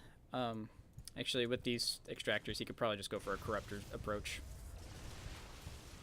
+1 air is on the way for Estrella, so this will be an interesting game. He's committing to the air, more than likely. And these Speedlings do actually go home, along with this little drone who didn't get the memo that he's not a Zergling. Hi, guys! Look at me, I got my claws too! Wiggle, wiggle, wiggle! He just starts levitating around while the Zerglings are like hopping around saying like, you're not a real Zergling, dude. Just go home. Do your boring economical thing. These Phoenixes are pretty scary though. These Spore Crawlers are finally going to finish up, but the Queens don't have much to do other than just sit next to the Spore Crawler and hope they don't get picked up and die horribly. Yeah, we have more Spore Crawlers in the production tab. So 2 at the natural and 1 on each of the other bases. And the Zerg won't be able to really expand if these Phoenixes do their job well. And actually, Astraea's coming across the map here to do some damage with the rest of his gateway units on the ground, and he's getting a 3rd base behind this too, so even if this fails, he'll still have some backup here. These Zealots here are going to be on top of these Zerglings. It's a good force field to make sure that the Zealots are engaging these Zerglings and not the Stalkers. Queen does get picked off here. These Phoenixes dealing a lot of damage to the Overlords that are above the natural. The Zealots do die though, and now the Stalkers are having to deal with these drones and lings at melee range. And these Phoenixes are not really getting involved in this space at all. So you're just kind of having them sit awkwardly. And if there's one thing that, if there's one Stargate unit that doesn't deal with lings well, it is Phoenixes. Because lifting up 1,000,000 Phoenixes one at a time is not very ideal. Oh, you're enjoying the casting? Thanks, buddy. I appreciate it. Yeah, don't forget to follow this the channel, guys, because we do all sorts of events on a fairly regular basis. And this is the mainstream, so this is generally where they will be posted. So, you see a bunch of Speedlings here getting on top of these Zealots, desperately trying to hold this 3rd base. The shield battery's healing the probes instead of the Zealots, and it finally starts healing the Zealot here, but it's running out of energy, and that thing survived way longer than it probably had any business to. And we've got some backup Void Rays to try and protect this 3rd base, which is not ideal, but there's BioS pulls back regardless. These Phoenixes still on the other side of the map trying to do as much damage as possible, but now there are going to be some Corruptors spawning for Bio. +1 Phoenixes in this amount of, or with these numbers, are going to be pretty irritating to deal with, but they don't have range, and the Corruptors are finally massing up in higher numbers, so now Astraea is not really going to be able to do nearly as much with these Phoenixes, provided that the Corruptors are in the right place at the right time.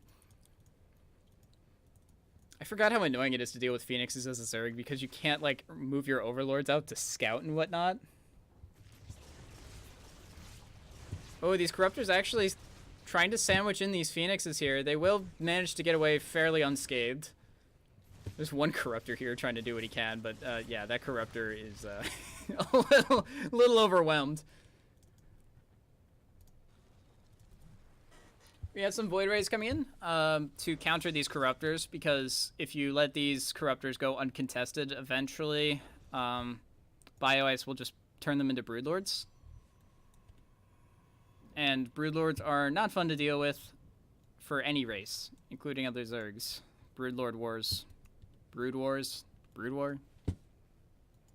Whatever. Are not fun to deal with. And actually, these Corruptors are going to do something in their own right and try and destroy this Nexus, and there's no Phoenixes on this half of the map to deal with anything, so this natural Nexus is going to get sniped with no contest. However, Astraea is pretty much entirely on the other side of the map, and that's, what is that, 6 Void Rays? A lot of Zealots and Archon to boot, and the Phoenixes are, for the most part, still alive, so these Zealots are just going to get melted away. And there's Banelings on the way. Where are these Banelings? I don't know where these Banelings are. Oh, they're in the natural. Okay. But there's one Zealot here trying to take the brute force of all of this, and the Corruptors here are going to clump up for these Archons, and the Void Rays... Void Rays are going to get targeted down, but yeah, there's too much DPS for the Corruptors. Well, he showed that natural a lesson.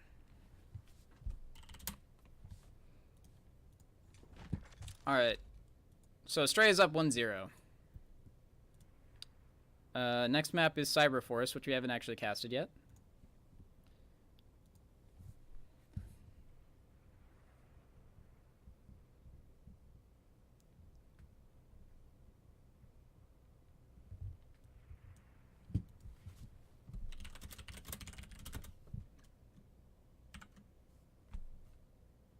Oh, okay. We're gonna go straight into the next game, I guess. Alright, cool. These guys don't want to break. We're just gonna go straight into it. Alright. Change overlay, update score. Gotta remember these. I gotta, like, put a post-it note on my screen or something like that to remember all of this. All of this. That's 2 steps. It's not very much at all. Okay. Nameplate. Control 3 on this. And I'll look over to make sure that it changed.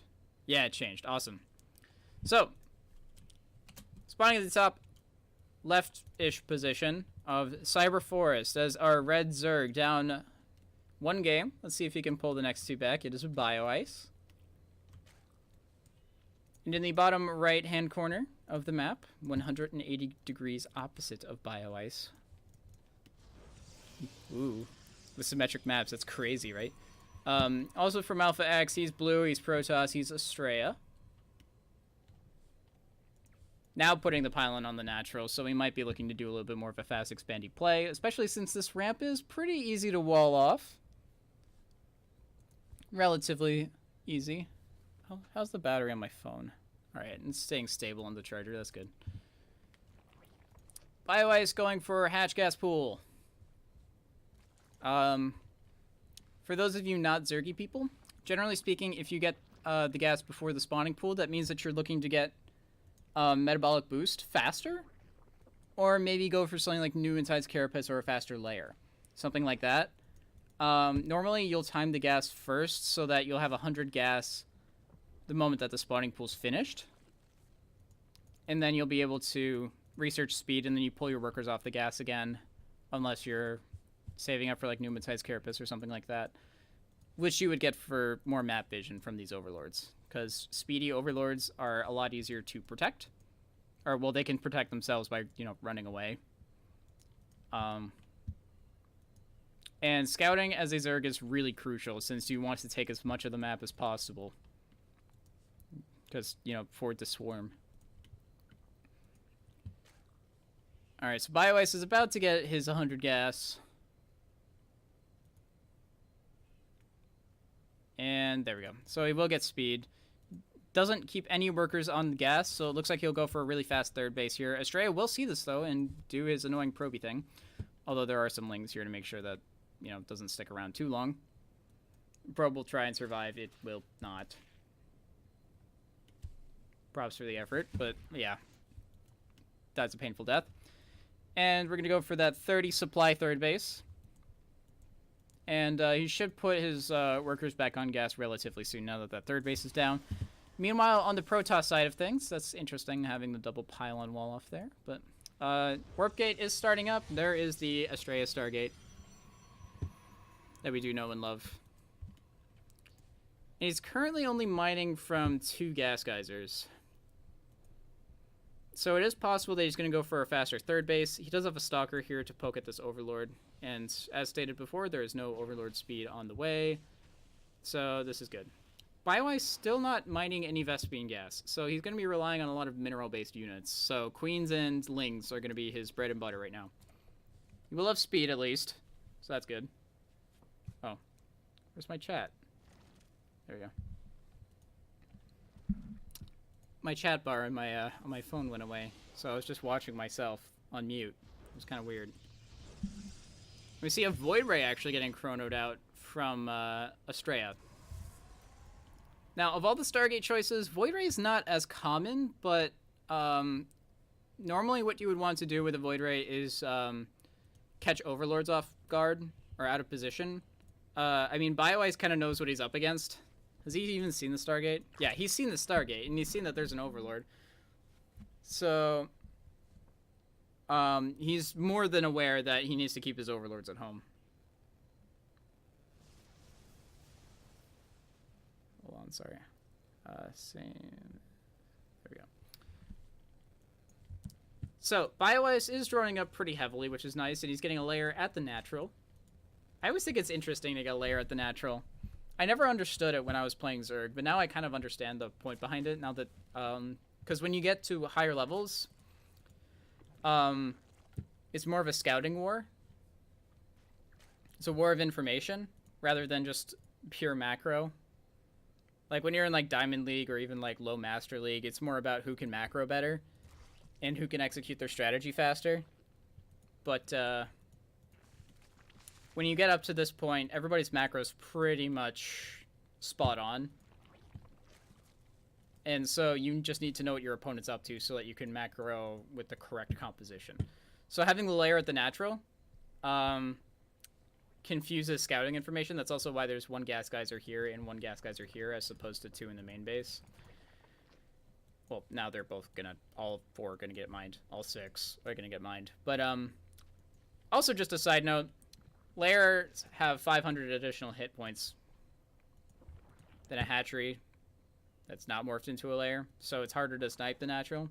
Obviously, it's a big issue if your natural does get sniped, but it just gives it a little bit more health. So it's a little easier to protect. So there's your lesson for today, guys. Your Zerg lesson. You see the Void Ray up here with 2 kills, actually. I'm not sure what it killed because I wasn't paying attention. Maybe it did catch some Overlords out of position, which would be nice. It does get an Overlord now, though. And it's just going to do some scouting. It's not going to be very useful for over the course of this game. It's mostly just here to poke and be annoying. It does get a drone as well for its troubles. But BioIce is across the map with a ton of speedlings to try and harass this third base. And the shield battery is making sure to protect the Zealots, which are the more important unit than that Stalker. That Stalker is just there to deny Overlord scouting. And these Zerglings do get thwarted. That shield battery putting in work, making sure that these Zealots don't die a horrible death. But BioIce is droning pretty hard right now. He's got 65 workers versus 57 of Estrella. Or now he's got 70. He's got that magic number. Estrella's not making any probes, though. He is in here with the hostile Massive Oracle build. Hooray. He actually does scout the Spire as well. That's almost done. And he's going to target fire it down. That will die. Or get canceled. These Oracles are almost out of energy as well, though. 2 already are. Yeah, these are almost done. So he's going to just depower them and go home. Speedling's going to confirm that there is no 4th base, at least not nearby. Oh.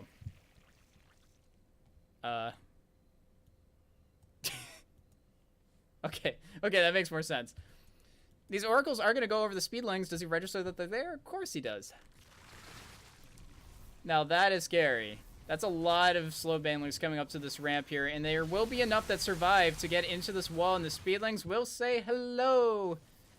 In BioIce goes to the main base, and there are some Zealots here to make sure that these will get cleaned up or not deal too much damage per se, especially since, but they don't have charge. The Twilight Council's not even done yet, so they won't be able to catch up to the Speedlings quite as easily. They surround them pretty much no problem. The Oracles do come in here to clean everything up.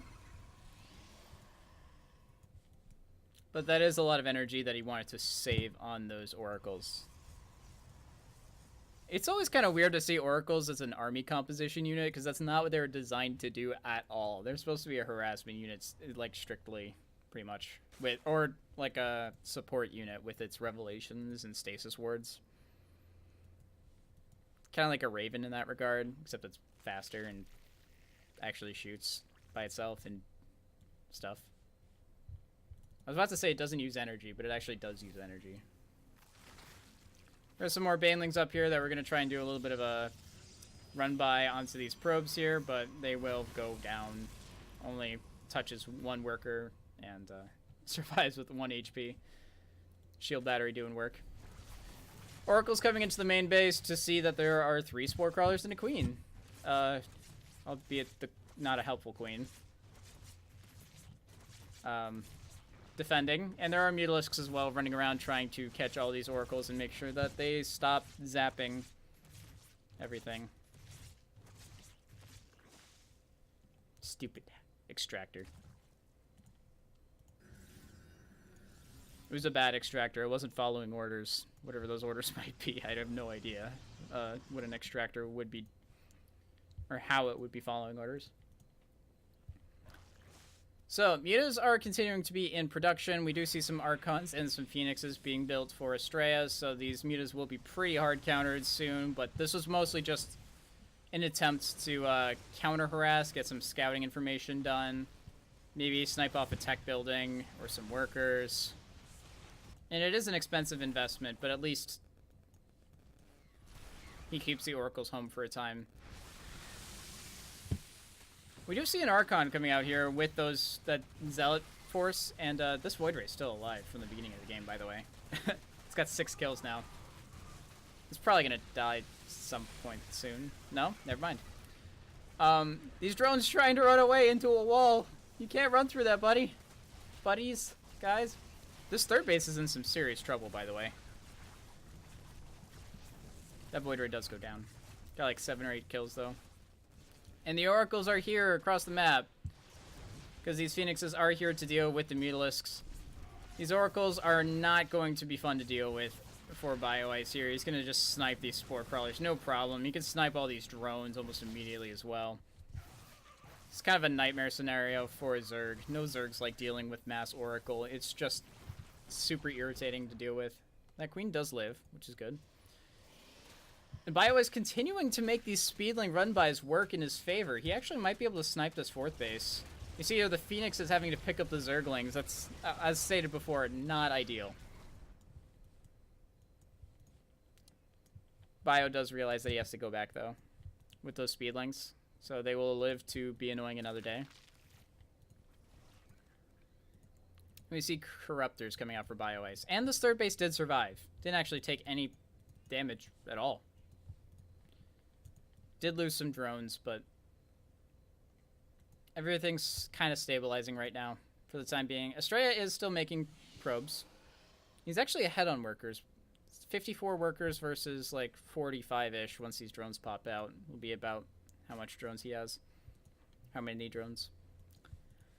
So Estrella's in a pretty good position right now. He's continuing to make Oracles, continuing to harass with these Phoenixes as well.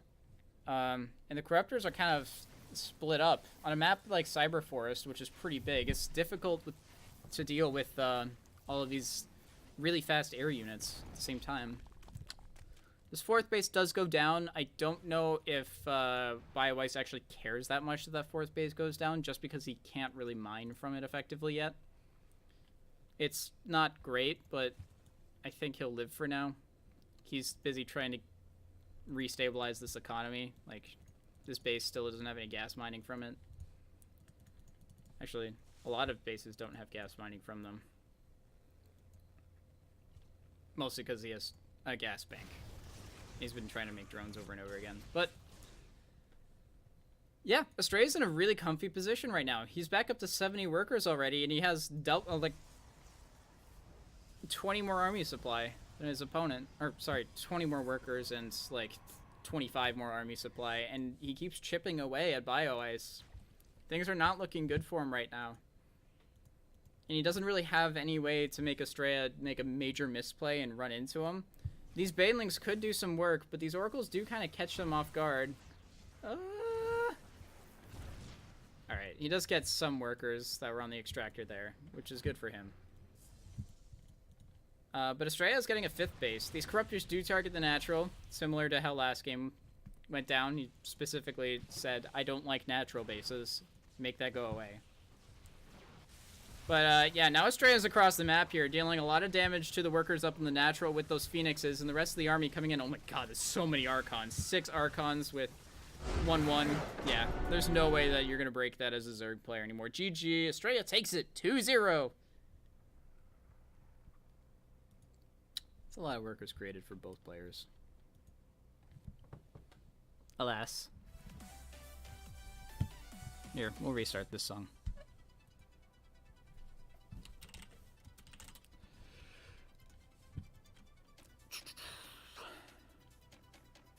Actually, I'm gonna tab out for a moment here, because I need that link that is for the brackets. So here we go. So just to catch up on the brackets here.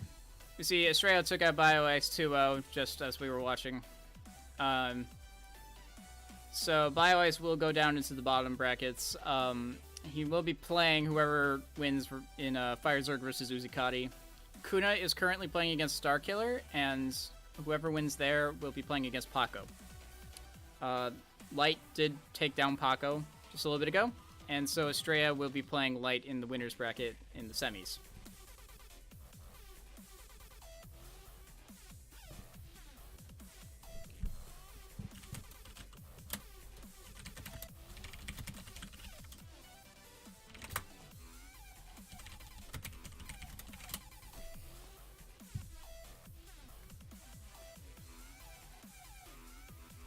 The reaction times on those Banelings definitely made it, or like a lot of those Baneling run-bys, I guess roll-bys, I don't really know what you want to call them.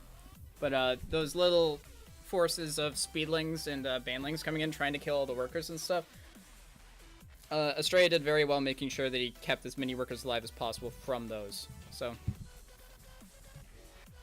yeah, we might as well just follow the winner's bracket here. So Light is going to be the player here. So this is going to be a PvP.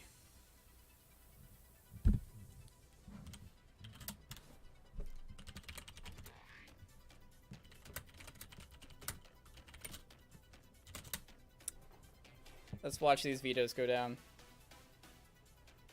How's chat liking this so far? Are we enjoying the stream so far?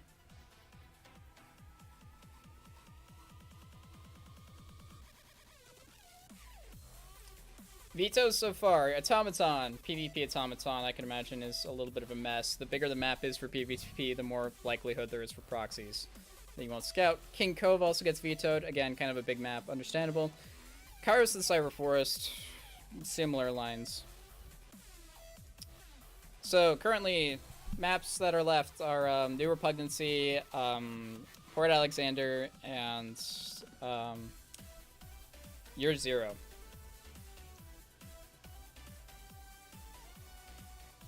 Oh, I think Sashamon. I more meant like how you guys enjoying it from the player's perspective, but... Wait, Light's not a Zerg, is he? I could have swore he was Protoss, so there should be PvP. Right?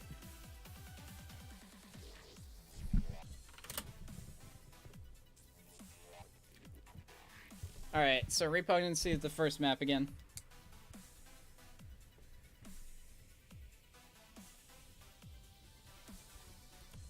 To Port Alexander, and then Year Zero. Cool. We're seeing a lot of new Repugnancy, which is interesting. Yeah, Light is Protoss, so this is going to be a PvP matchup.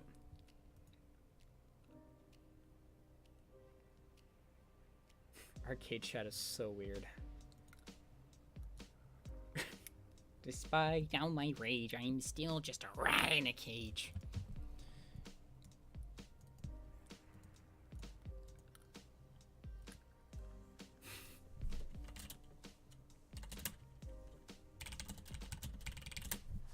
All right.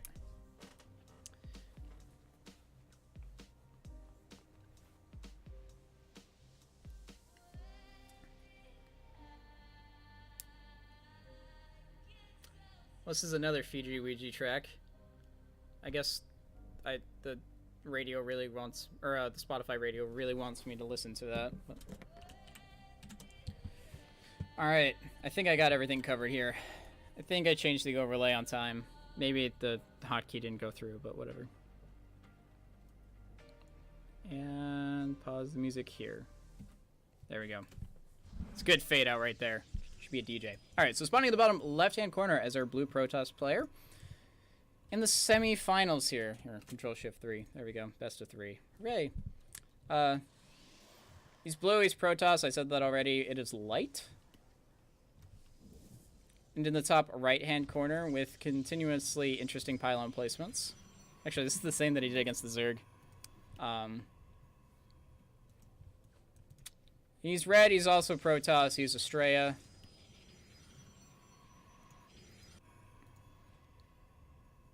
Alright, these gas geysers are pretty much identical timings. Estrella was slightly later with his first gas, but he's slightly faster on his second gas. Wait, no, he might be slightly faster on both gas geysers. Sorry, other way around. Estrella got his first gas geyser a little faster than Light did, but Light got his second gas geyser a little faster. So it'll balance out, pretty much. Oh, I actually think this is really cool.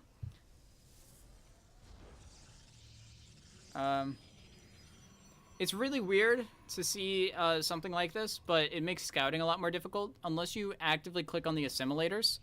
If you're scouting a Protoss, it's difficult to tell how much gas they're actually mining. So you saw there that there were 3 probes mining gas, and now there's 4. But that basically just means that you're... Well, first off, you're going to mine 2 gas geysers later anyways. But if you're mining from both gas geysers, it looks like you're mining double gas. But if you only have 3 workers on it, that means that you're basically mining single gas. Light, however, has got all 3 of his workers on his gas. Going for a double adept opener, so he probably is going to go for some kind of tech-heavy play as well. Given that this is PvP, that's not surprising. And Estrella's going to go for a double stalker opener.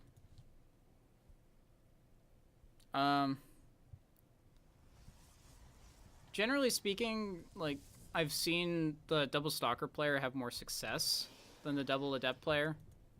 Oh, he's actually going for 2 stalkers as well after this. Because the stalkers are more useful later in the game. Oh, Light's doing the light build. Alright. Here are the adepts getting caught out in the middle of the map. The stalker... One stalker's... Oh, chasing the shades. That's what it was doing. Looked really weird. Good micro so far from Estrella, making sure that the stalker does get pulled back after a little bit. After its shields are damaged, but not health-wise. It does pick off 1 adept, but this gateway is not spotted by Estrella, which is pretty important. Obviously, as when you're proxying, you don't want it to get scouted until you until it's ready to go and you're attacking. Basically, it doesn't really matter if they scout it at that point most of the time, as long as you just get your damage done. Light here is starting to struggle a little bit, though. There is 2 stalkers and an adept against 2 stalkers, and there is a decent amount of micro going down. Oh, there are 3 stalkers. That's why he was running away. PvP micro looks so weird to me, just watching all the pullbacks and then the attacks. Ooh, 2 stalkers or 1 stalker gets picked off from Estrella. Now it's looking a little dicey for Estrella here. He's gonna have to run all the way back home, but he's gonna get pylon walled by Light in the middle of the map. Oh no, and he cuts off these stalkers as well. Estrella's in a lot of hurting right now. These 2 pylons should get cancelled soon, right? Mostly he's just gonna keep them there. Alright. That works. Now, Defender's advantage will work in Estrella's favor here, because he does have a sentry. He can just force field off the ramp and stall for these immortals to get pumped out. And Light is just starting his robo now. So Estrella should be okay, at least for the time being. These adepts will be very irritating, though, because they can theoretically shade in and deal some damage to the workers. And the shades can go through force fields, so that's really not fun. Ooh, Robobay. Hello. Force field does get forced out. These adepts also did go into the main base, but there's a shield battery in the mineral line. There are 2 more adepts that are coming into the mineral line as well. Those should finish up. And, yeah, this is a bit of a... This is pretty stressful for Estrella here, because this 2-prong attack is pretty brutal. However, Light is here now. Hello. He does force field out Estrella in the mineral line and the little wall off that he made with his gateways, and this robo facility's in front of both those force fields, so it does get picked off, which is a little awkward for this robo bay here, because now there's nothing that it is helping. Robo facility is already being rebuilt, however. Estrella obviously knows that it was going to die, so he builds another one. And he is going to keep trying to make sure that Light won't be able to come up this ramp and deal more damage. These sentries, Light keeps pumping in sentries, which means that these force fields are going to be really, really helpful, especially against these immortals. Oh, and Estrella pulls the probes here. The force fields are still not down or expired yet, so these probes are attacking by themselves. There's just one zealot here that's attacking all these probes. Estrella pumping out some more zealots in defense, but I don't know. This is pretty dicey for him. He needs to save himself, or he needs to clean this up in a pretty convincing fashion in order to get back into this game. But Light's doing pretty well micro-wise. This Warp Prism doing wonders as far as warping and reinforcements. Both Immortals get targeted down. There is a Disruptor now. There's decent Warp Prism micro from Light here, however. And Estrella does end up dying. GG. Light takes the game off Estrella.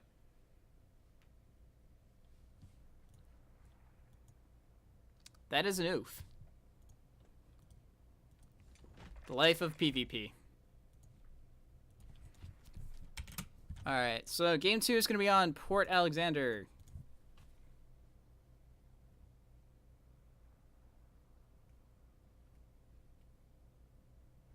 I wish I could just, like, permanently mute the arcade channel.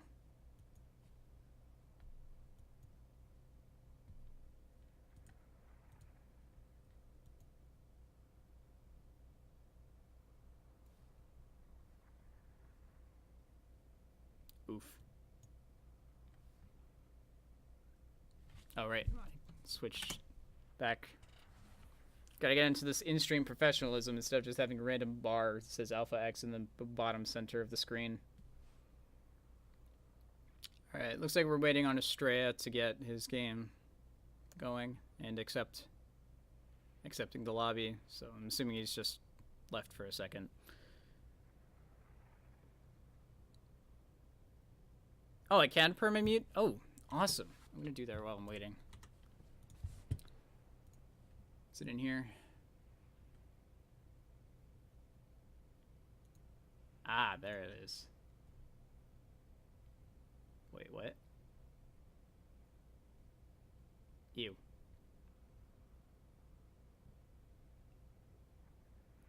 That is a nightmare. I could not imagine staying in general chat while in a game.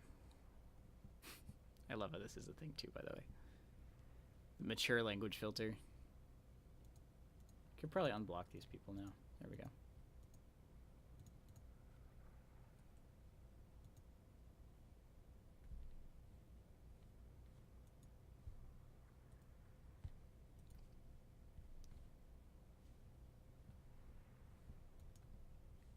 Okay, I'll turn the music back on.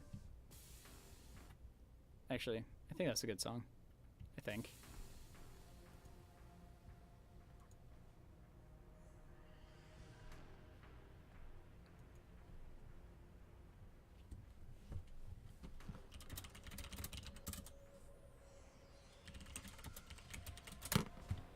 Here, we can try and resend it.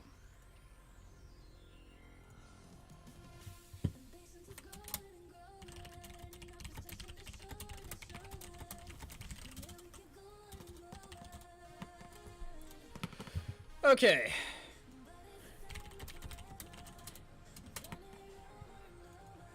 All right. Cool, so I've permanently muted Arcade Channel. I never have to join that cancerous group ever again, unless I want to. I remember showing people general chat, and they were new to the game. They were amazed. There's some really weird stuff that gets typed in there. Like, it goes beyond being toxic and just starts becoming bizarre. Like, straight up weird. Alright. So much for a smooth outro for that music, but that's okay. Control 1, Control Shift 3, got the score correct. So, spawning in the top left-hand corner as our red Protoss this time. He was blue before. I might be incorrect on that, actually. I don't remember. He's red this game. That's what matters. He's Protoss. He's from Alpha X. It's Estrella. He's actually down one game. Gonna have to bring that back. Gonna have to do 2 in a row in order to win. And the person that took one game off of him so far, actually here, this is what I used to do. This is our blue Protoss player. It is Light. It's like GSL style. It's fun to do. So both players doing a relatively identical build to each other and to last game.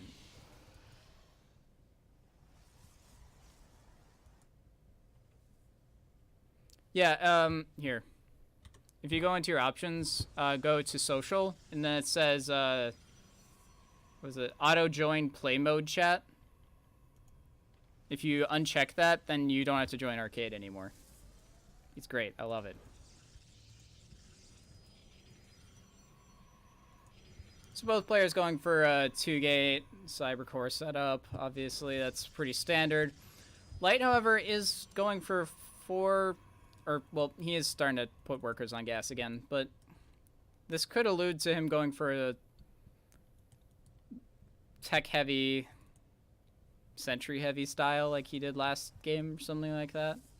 I'm not going to actually predict too much of what's going to happen here in PvP, because it's PvP, and not only can I not predict what they're going to do, but most Protosses can't predict what Protosses are going to do in PvP, even if you look at the openers, because there are so many weird things that you can do in PvP that I'm not going to try and predict too far.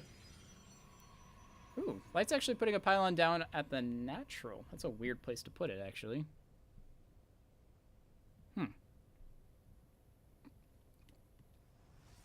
Interesting. Estrella is hiding a second pylon in the main base. If Light doesn't or isn't able to probe scout very well, or just scout in general very well in the base of Estrella, he might be concerned that there's a proxy somewhere because he doesn't see the third pylon in the base. So that does waste the attention of Light, or at least feed him misinformation, which is... Like, information is more important in a mirror match than it is normally in other matchups because of the fact that, like, all of your, a lot of what you do is also what your opponent can do, so just getting a little bit further ahead in, any regard, be it macro or economy or anything like build-wise, just getting ahead in any regard like that puts you really far ahead the longer the game goes on. That can't always be said for games where, like in TVZ, for example, you can do a few different things as a Zerg player, maybe, or a Terran player to try and get ahead of the Zerg player because the counters are different. But for PvP, like, you have the same set of units to work with. I'm not explaining it very well, actually. It's hard to explain.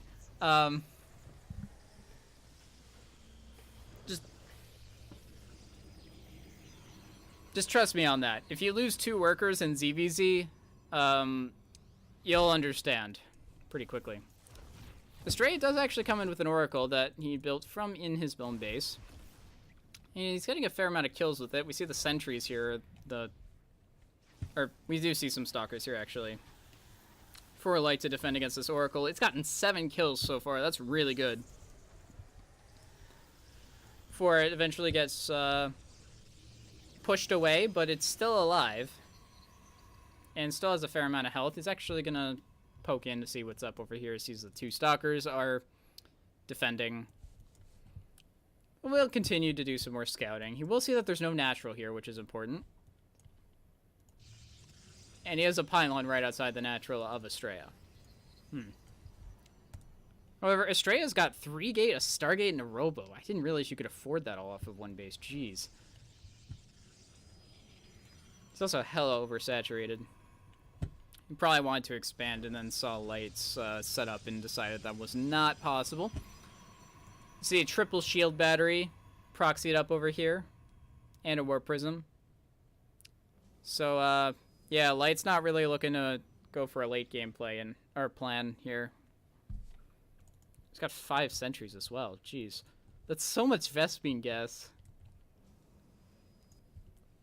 And Estrella's got a ton of Zealots and some Immortals. With good force fields, these Zealots are entirely zoned out, and one Immortal gets caught on the wrong side of that force field, so it'll get sniped off pretty much for free. These shield batteries doing a good job of healing those stalkers up from that Void Ray, and now it'll briefly try and target fire that Warp Prism, but again, the shield batteries are there. The stalkers do target fire that Void Ray down. These shield batteries are out of energy, though. So this is going to be a little bit more rough. This Immortal does get trapped. Oh, it gets stuck in between 3 force fields. That is really impressive, actually. I've never seen that before. It looks so weird. That poor Immortal does get sniped down. These Zealots are going to keep getting zoned out by that high sentry count. And those shield batteries finishing off a nice little wall off, so so that Light only needs 2 force fields to wall out those Zealots every time that an engagement occurs. Alright, well, Astraeus has his own Warp Prism at this point. These shield batteries are still out of energy, and these force fields for Astraea are pretty solid, but the Warp Prism micro from Light does dictate that these force fields eventually are detrimental to Astraea. This battle is probably going to keep going on for a while. We see neither player is producing anything. We're going to see warp-in waves for a little while until one player breaks the other, or eventually Light decides that it's not worth continuing this engagement. Which I don't think is going to happen. Never mind. Literally, I look away for a second to look at the stasis word, and I come back and see that everything's cleaned up. This Void Ray probably helps do wonders for that, because Void Rays... Oh, whoops. I hit the wrong button. Void Rays do a pretty good job of cleaning up Stalkers, especially in low amounts, unless there's a shield battery around, but the shield batteries ran out of energy. So, good job there. This Warp Prism's continuing to be eternally annoying. Yeah, Light had 2 Adepts left after that engagement. And some of these Stalkers in the Sentry. But the Adepts are still over here trying to get some work done. These Void Rays actually don't do very much damage to Adepts at all. Neither do Probes, but he's going to try and do his best to clean this up. There's no shield battery in the main base, and Light does warp in 3 more Adepts here, though, and he's going to continue to kill workers. We look at the worker count here. Astraea was ahead by a fair margin, but now he's 4 workers behind. Maybe even 5. No, it's going to stay at a 4, about. Astraea's on the counterattack here, trying to keep Light contained into his base. He's even got a little observer to peek into Light's main base and see what's going on. And Light doesn't have his own observer. He's building another Warp Prism. He will build an observer after he gets unsupply blocked in a moment. But this high ground vision is pretty important, at least for now. Meanwhile, Light continuing to do some Adept harass, but Astraea's got his natural going down. This is important. Even if Astraea's behind on some workers, his base is getting mined out. Actually, both players' bases are going to get mined out pretty quickly. So it's really important for either player to try and expand right now so that they can get a fresh mineral patch or 2 to get those probes mining on, because technically they're both oversaturated at the moment.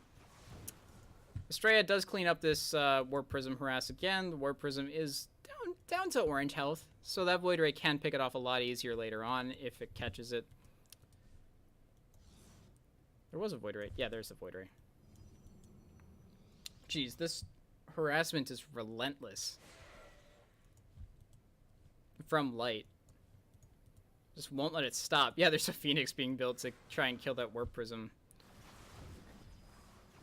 Ooh, that was a nice little warp in from Astraea, making sure that the Adepts can't move command into there. These Shades will get cancelled, yeah. And the Adepts will try and run away. Deal as much damage as they can, but they're probably going to die relatively soon. Tries to see if any probes pop out of the Nexus there. Oh, he actually does shit into the main base. He won't get anything done here, but it's distracting Astraea, making sure that he can poke out of his own main base again. This observer is still somehow alive. Oh, and Light's moving across the map. Astraea will see this. Yeah, he scouts all of this and confirms that there's no units chilling around Light's side of the map, so that's not going to be good. Oh, these Phoenixes just barely missed this Warp Prism. Damn. That's unfortunate. Alright, he does obviously see the Warp Prism at this point, though. One Zealot will poke this pylon, but this Warp Prism is done. That Warp Prism is dead. Oh my god, that was such a major disruptor hit there. There's good counter force fields from Astraea to push back this army, and this Observer does get tickled to death. And Light's just going to recall home. We do see Astraea is counter-harassing with these Zealots, so that mass recall and home was actually a good decision. Does kill the Warp Prism from Astraea. counter mass recall to save the Zealots from that main base. And Light still hasn't started a natural base. He's got to do some major damage soon or expand himself, or he's going to die. Like, he's going to, like, eventually have to start long distance mining with those workers.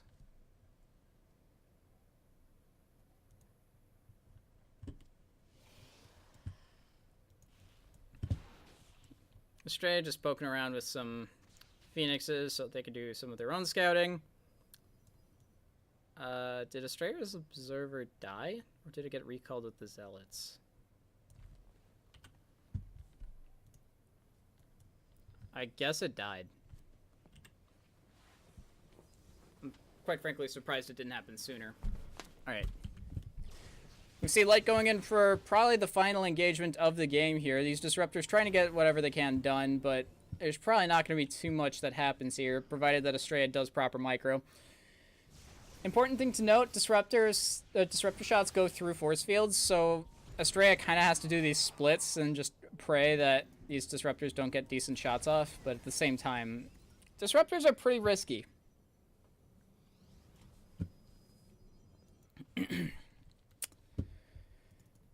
Having these Zealots is pretty rough against a heavy Stalker composition when you don't have charge. Jeez. Alright, Astraya probably is going to be looking to lift up... Oh no. This is a weird mass recall. There we go. So Astraya recalls to get on the other side of those force fields. He is going to start coming in here. Does use up a Guardian Shield. These Disruptors actually don't go off correctly. And Astraya does lift up these Disruptors and targets them with the Void Rays. So now Light is stripped bare, has no expansion. GG, Astraya takes it to a game 3. So we actually do get to go to a third map, guys.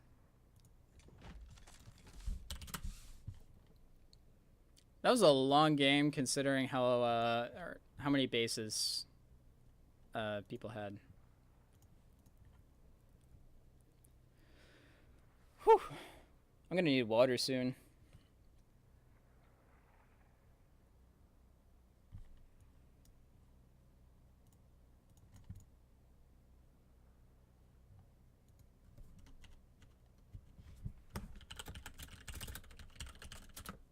I have a co-caster?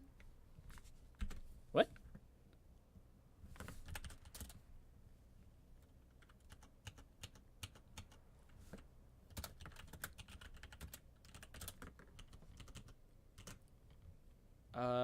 Okay.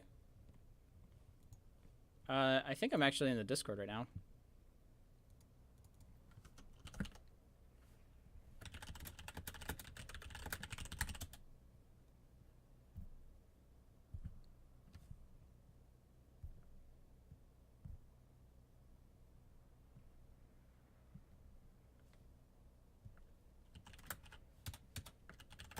Alright, I have a co-caster. Cool.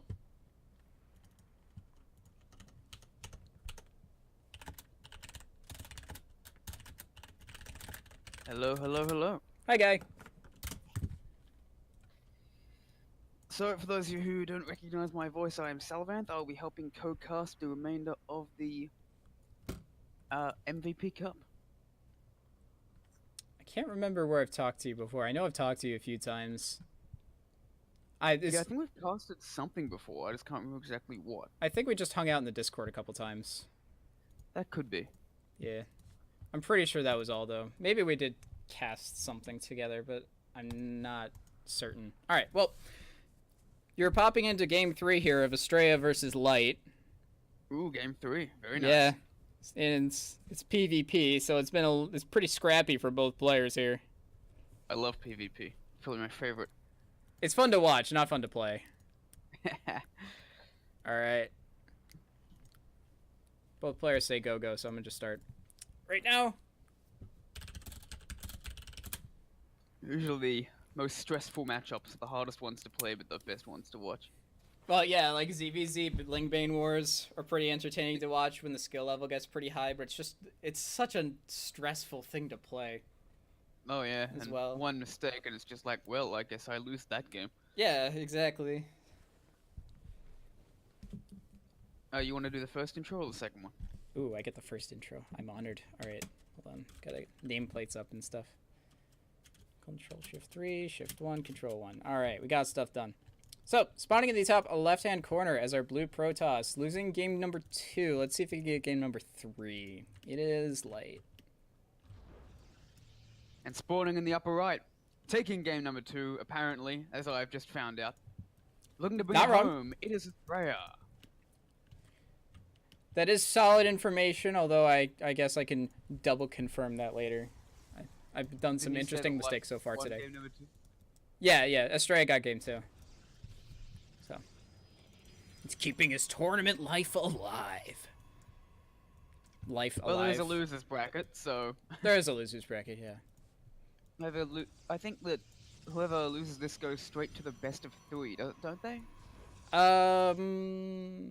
I don't recall, honestly. I don't actually know how the MVP Cup works necessarily because I've hopped in and I've been like the secondary caster for the last couple of things. This is my first one where I'm actually like in the forefront. So Yeah, they do. And Light did pull a few probes. He was very prepared for a cannon rush, but there was actually no cannon rush. Now, interestingly enough, Estrella is walling off the low ground, which is not something you see very often. And he's doing a one-gate expand, which is something you see even less often. in So, PvP for sure, yeah. Jeez. I don't know exactly what Estrella's planning, but I think it might be a very fast expansion. Oh, he's walling off the natural too. Oh yeah, it's a full wall off.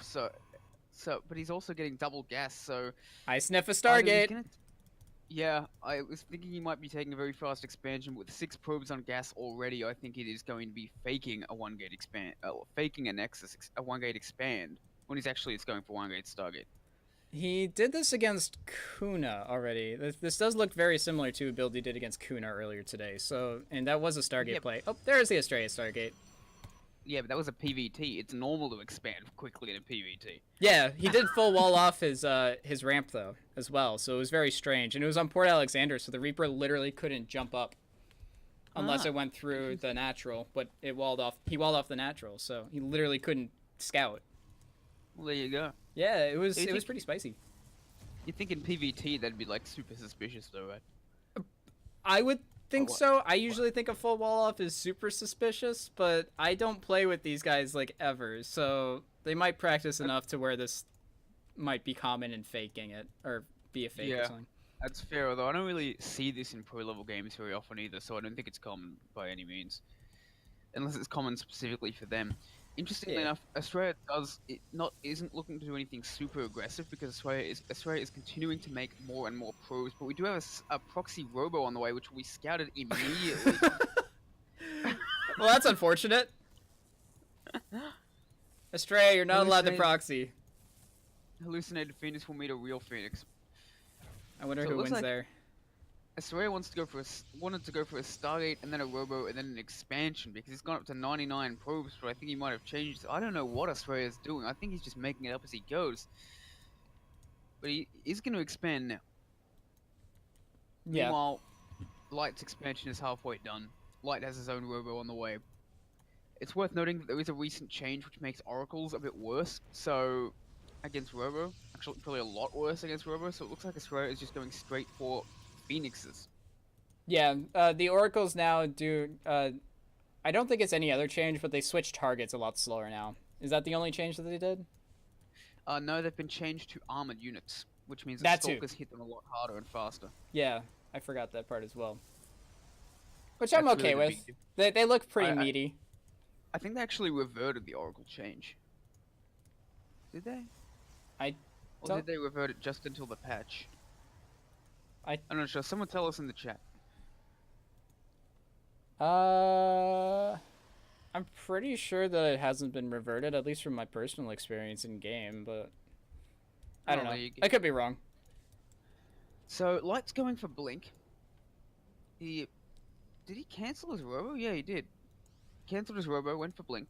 Meanwhile, Australia has a much later natural, but has like 7 more probes because he's been continuously producing them on one base, whereas Light has not. So, and Australia has been sniping them as he goes. So Australia actually suddenly has the economic advantage. There's some way I'm saying Australia is not actually some quirk of my speech, by the way. That's actually how Australia prefers it to be pronounced. It's very strange. Say again? How is it supposed to be? Australia. Australia? Yeah, the T is silent. That's how he says the word. Unless he was just trolling me, but I'm hoping he wasn't, because that's what I called him for his entire match against Parting. Gotta ask about So- this. Maybe that's what Parting calls him. He just stuck So with if it or he's something. trolling me, he's the one who got trolled in the end. Well, Parting's a massive troll. He's basically like MC, so I can see Oh that. yeah, I played against him once. But Parting or MC? Parting. Both would be horrifying, but I was playing against a guy who was did a double Stargate Phoenix proxied off one base. Then I actually fended that off. He did not play like Parting, because I would later find out why. And I actually almost won that game, but I did not have a Warp Prism with my stuff. He came back, he won the game, and then he was like a 6.1k Protoss. I Ah. lost 0 MMR for the match. My Yep, God. 0. So Australia has pretty much nothing but Zealots which do not have charge. So this is going to be really, really bad. There are a decent amount of Phoenixes here, though, which are going to keep the Stalkers pretty busy and struggle to stutter step correctly, given the fact that they're, floating in the air and whatnot. But yeah, Blink is definitely going to help them stutter step back and retreat. And not having charge is probably going to hurt Estrella a fair amount here. He just finished the Twilight Council, but yeah, these force fields are going to be pretty massive. Yeah, but the question is, can the just mass Phoenix actually do the job? He does pick up the sentries that were just being warped in, and yeah, it looks like he's doing okay so far. These Phoenixes are pretty much out of energy. I don't know. But Kev. Zealots and Phoenixes, what's he doing? How is this working? All right, charge has started now. So as long as he Yeah. waits, how many seconds is that? Like 80 100 or seconds? something? 80 more seconds or something like that. We'll be fine. 80 seconds is a very long time in StarCraft, but the Phoenixes are gonna do it, and that's it.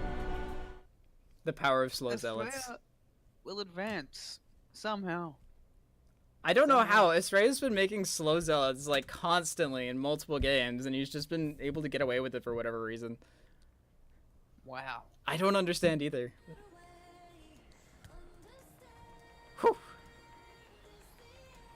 Interesting to note what the APM these players are playing at. Light is barely faster than me. What's the APM? Light sits at 163 that game. Oh, Australia's wow. 215. Yeah, so you don't have to be fast to be good, guys. No, I'm faster than both of them, APM wise. Not that that says anything. EPM is probably higher, but Yeah, but still, APM is not everything. no. It's about the efficiency. I've of seen one's gold actions. leaguers with 350 APM. I have no idea what they're doing. Spamming. Lots of spamming. But where? How? What are they doing? I don't How? know. Just like selecting controllers all the time or something. Actually, I'm guilty of that. I have had upwards of 400 APM before just because I was spamming so incessantly on random buttons. But... Boxing Some people workers. Some people even like set up rapid fires to just increase their APM. I don't know why. It doesn't do anything. But alright. Light will face the winner of BioIce versus Starkiller in round 5 of the losers match. The winner of that will go up to advance to face Australia in the finals. Alright. So, have BioIce and Starkiller begun their game? Yes, they have. It's alright, I may as well finish my story. Ooh, Starkiller So I killed lost- Paco Mike 99-0, by the way. Pretty impressive. Sorry, keep going. Just noting that. Never a good result, Pokemon. No, Paco's lost a lot of games there. That's pretty upsetting. Yeah, you think you'd at least take one. Yeah, So, upsetting. I realized I just lost a game to a 6100 MMR Protoss who did double Stargate Phoenix of one base, and I thought, who the hell would do this? And I looked up Parting's stream, and there it was. Ta-da! And I then found out why I almost beat him, because he was midway through a 24-hour stream at this point, and I'm pretty sure he was shouting incoherently at something and beginning to lose his sanity. Which was funny, because he was only like 9 hours in. Well, I don't know what 9 happened, hours but is a yeah. long time too, though. It's true, but you know, you'd think he'd be used to practicing that long as a pro gamer. I don't know, So yeah, man. that's the one and only time I've faced a Korean pro. And I actually held my own, even though there's about a million asterisks in front of that. And it was also the only time that I lost 0 MMR in a game. I've never heard of that before. Yeah, that's really weird. Neither had I. It has never happened before or since. Here, can you Discord There me was a the link to that? 1300 MMR difference. The best player that I've ever played against, not on ladder, was Desro when he was getting really good at what he did, or like when he was good in HOTS. I played him at a LAN in Montreal, and I 6-pooled him. As And- one does. It did not work. I just wanted one to would say that I expect. was going to be able to. The days of 6-pool. Alright, so currently, if you guys want to go ahead and look at the other match, I'm gonna paste this into the stream chat. This is the second channel that AlphaX has. Right now, that's where the other game is currently being hosted. So if you want to sit here and chat with us, then by all means. Otherwise, we're just gonna, or you can go ahead onto that, because there are no games for us to cast. Yeah, there will be pretty shortly. Who do you think's gonna win that? Starkiller and BioIce?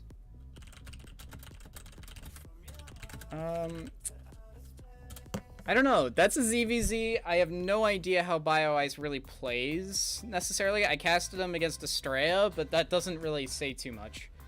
I know that Starkiller can be pretty aggressive at times, but It that's does seem like all I have, info-wise. they met in round 2, and BioIce did win 2-1. Ooh. It was in fact one of the few 2-1s we've had so far this tournament. Do I expect to see more in the later rounds? Yeah, So I generally guess speaking. I guess the advantage is in BioIce's favor, but only slightly. I mean, they have been just trading games back and forth, so maybe Starkiller will be the one to win game number 4. Best one, anything can happen. Would be interesting to see BioIce, because we've seen a lot of Starkiller, but Starkiller's also a very entertaining player, so I wouldn't mind either one of these being at the other side of the top 3.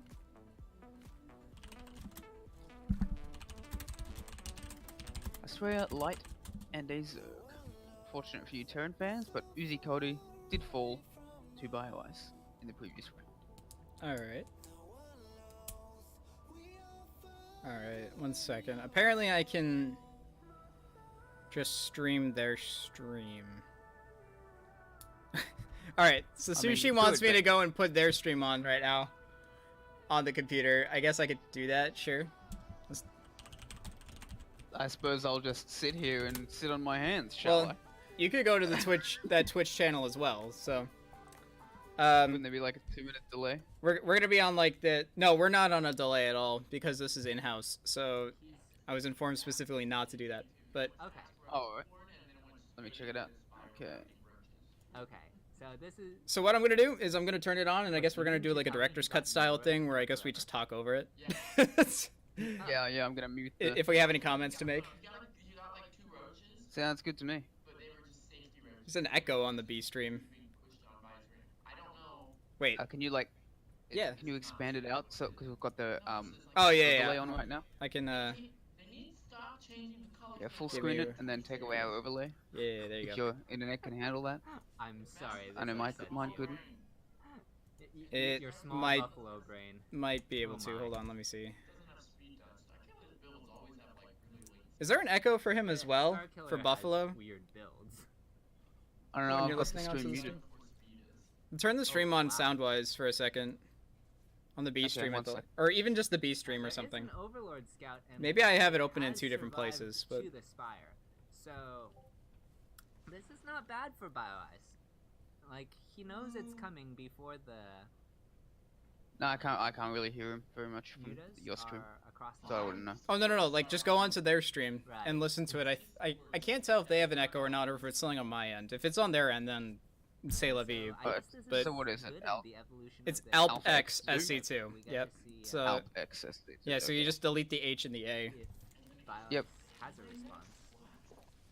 Gonna lose Alright, a one queen, second. So that's one less mobile anti-air. It's the serious one. And There's there's no an ha. BioIce, good pick off. Yeah, and there's an advertisement. Oh, lovely. Something about Yeah, cards, scores are which I don't care pretty, about. Pretty strong. Unless the cards are Hellions, I'm not the interested. queen is a ground tempest, right? All right, so this is gonna be interesting. Currently, they're 6 minutes into their game, but there's an infestation pit almost done for BioIce versus Mutalisks. Ah, I guess he's going Infestors against the Mutalisk. Alright, 1 second. If you could be just quiet for a second while I check the stream. Yep. Yeah, totally. Yes, I can hear the echo. Okay, so it's not our end. So This queen is going to chip Alright, away so at these mutas. Good pull let's back of take the a injured look. So, muta. yeah, Starkiller is going after it with these Mutalisks. I'm just full screening the stream. Not really used to Why? casting from a stream without the ability to observe. actually, I could mute this if we could try to cast this ourselves a little bit, but Is There. is that not what we're doing? Is that not the point? oh well. I what I did was I just turned on their voices, and I thought that maybe if we had anything to chip in, we'd turn it on. But it does make more sense just for us to do our own interpretation of this based off of whatever's going on in the stream. But so yeah, That's what let's what I do was our own thinking. So casting. Why not? We've got +2 ranged and pathogen glands coming out of BioIce. So BioIce is going to go for a Roach Infestor sort of style, or maybe some Hydralisks. I haven't Fungal seen this growth in is a lot- Scarlet. Jeez. Yeah, fungal growth is a lot weaker than it used to be because it only slows instead of stops now.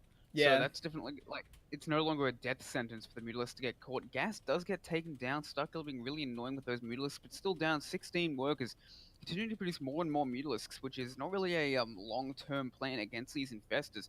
I suppose because Infestors are so rare these days, Starkiller's decided the answer is probably going to be Hydralisks from BioIce, and thus is going to go for that Mutiling Bane, which is quite effective against Hydralisk-based play, but that's not what BioIce is going to do.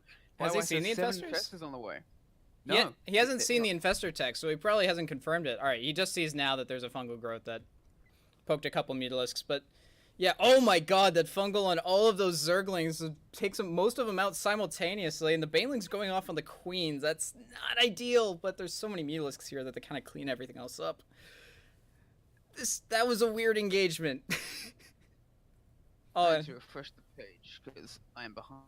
that's alright. I could just take it from here then, just for the time being. The Mutalisks are coming into this natural of BioIce here, doing a decent amount of damage. The Spore Crawler, of course, doing like insurmountable amounts of damage to these Mutalisks, and there's a ton more queens that were in the main base.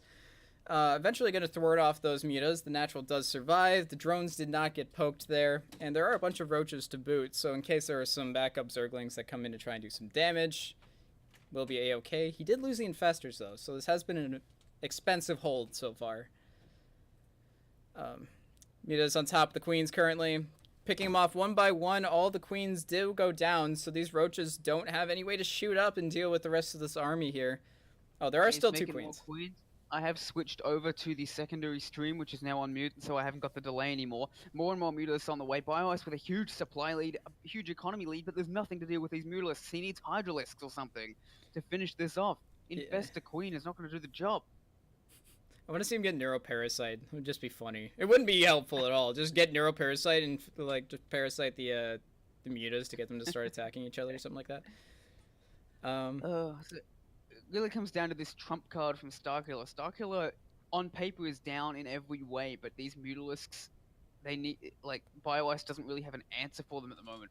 So, Yes. Oh the my question God. is, can Starkiller get some serious damage done with these Mutalisks? He's moving spores around, he's doing everything he can to get enough anti-air scraped together in order to hold against Starkiller. The worker count has been evened up. Yeah, currently, basically, BioIce just has to hold, and once he holds and gets a proper, effective answer towards these Mutalisks, then he should be able to win the game, or at least do some significant damage on the other side of the map. However, Starkiller does have a 4th base that is finished up now, or almost finished. Yeah, finished up. So, he will be ahead in economy.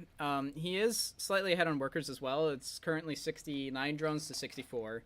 But the army supply still is pretty massive. These queens are going to do a slow march across the map off the creep. Alright. Off they go. Alright, so we're gonna take a short break while these queens go across the map. I'm gonna go grab a drink, you know, clean my... do some laundry, stuff like that. Yeah. We'll resume in about 3.5 Get dinner. minutes for the fight. I'll go bike over to your house, you know? Something like that. I live in Australia, so you should just about get there in time. Alright, I'll swim then, my bad. I'll get an aquatic bike. Do a triathlon. The mutas felt bad, so they tried to meet him halfway. However, the infestors are stuck behind the queens, so they weren't able to give a little bit of a fungal hug and make sure they stay a while. But oh, it looks like this. he's going for a counterattack. Yeah, I think you have to. I don't think that anything Starkiller has can beat this. He's using his roaches to... I think he's going to need to split himself up. He's sending his queens infestors back. That's not going to do any good. All your buildings are going to be dead by the time the queens get back there. Oh no. Mutas and Lynx attacking everywhere across the map. There's the thing is, the queens and infestors, there's not a ton of DPS there. It might... I think the base trade might benefit... Oh, but no, there's a whole bunch of units back at home for BioIce. I think he's held off all these Lings, and now he's sending his roaches across the map, so Starkiller has to beat this army if he wants to win this game. This He just doesn't doesn't know what make to any do. sense. What is going on? BioIce has checkmated Starkiller. That's what happened. Starkiller doesn't know what to do because there's nothing he can do. Look at all those spores. The Mutas are never going to be able to take that down. Yeah, oh my god. Yeah, meanwhile, Starkiller's stuck on the defensive, and if he's on the defensive with that low of an army supply, there's 132 army supply for BioIce, and keep in mind, that doesn't count queens, if I'm not mistaken, so that's even higher. No, it does. It does? Oh, count queens. my mistake then. But that's still a ridiculous amount of army supply in comparison. That's over double. Yeah, the So, point is that Starkiller went for the base trade because he knew he couldn't fight this army, and now he has no choice but to try. BioIce has double the supply. This Queen Infestor is just not going to die. He's getting Vipers to try and, I don't know, Blinding Cloud the Queens or something. This is one of the strangest CVZs I've ever seen. But BioIce is about to take this game. he's doing his best Snoot impression currently, and the Hive will, half HP, slowly melting away to these queens, slowly but surely, and the roaches definitely will help out there. Yeah, now that the Hive Tech is gone, and the Spire will be gone soon afterwards, there's not a whole lot that Starkiller can do, but I guess he's just going to try and stick around and cross his fingers. These Viper's Making killing his own 9 hatchery more slowly. infestors. Oh boy. I don't 9 more know. infestors on the way for BioIce as well. So he's going to have a powerful anti-muta force at home too. Yeah, the amount of spore crawlers he has at home as well is already just good enough to make sure that Starkiller can't go in and do the counterattack, which is, as you stated, kind of why he came home already. And that this is the last functional remaining base of Starkiller, and the Vipers took out 3/4 of his health already, so all he has to do is just... Yeah, here comes the fight. He's Oh, trying boy. to split up his mutas. The blinding clouds do come down to try and blind these queens. But is it going to be enough? I don't think that blinding cloud works on the infestors, but they are getting sniped, and GGGL from Starkiller. BioIce will take the game. And BioIce will advance to face Light in the losers round finals. Alright. So it's going to be I don't a... know what we just watched, but I liked it. Yeah, he was doing his best Snoot impression. I haven't seen Infestor Queen in a long time. Jeez. No. What year is it? I forgot. Snoot retired. I haven't followed the pro scene extensively in a while. So Yeah, it's... sad that happened. Cyril was just winning everything. Literally, I think that's the main reason he retired. Is just the level of play went up so much among the pros. He does my job better than I can. He makes his own infestors and drops queens and stuff. Actually, TLO's still around. He used to drop queens, didn't he? Yeah, he definitely Nidus did. Swarm Host. Ah, the good old days when 9-pool Swarm Host was a build. I remember when Rogue did a 2-base Nidus Swarm Host build. That was so effective. What's your I main don't know race why it again? fell out of favor. Protoss. Oh, okay. Have you I don't ever... know why it fell out of favor. It was really effective. Did you ever see 9-pool Swarm Host? Ever? It wasn't a Uh, Protoss build, or it wasn't a ZVP build, but No, I don't think I did. I did face 2-base Swarm Host in Heart of the Swarm with like spines and spores and stuff, and just a constant Yeah. stream of units into your base. And I also played in the the days of the. I played a couple of games where the Zerg would take like a third at like 6 minutes or something, and just slowly expand with Swarm Hosts, and made me hate life. This is back before I actually knew how to play the late game, so I would always die to that. I was like Diamond back then. yeah, it's swarm hosts are a nightmare to deal with if you don't know how to deal with them appropriately. At least back then. Nowadays it's easier, but it's still difficult. I like the Swarm Host nowadays, even though I sometimes still lose to it because it feels like, yeah, there is a lot more play and counterplay to them on both sides. They feel like a much more active, dynamic unit, and I quite like the new Swarm Host design.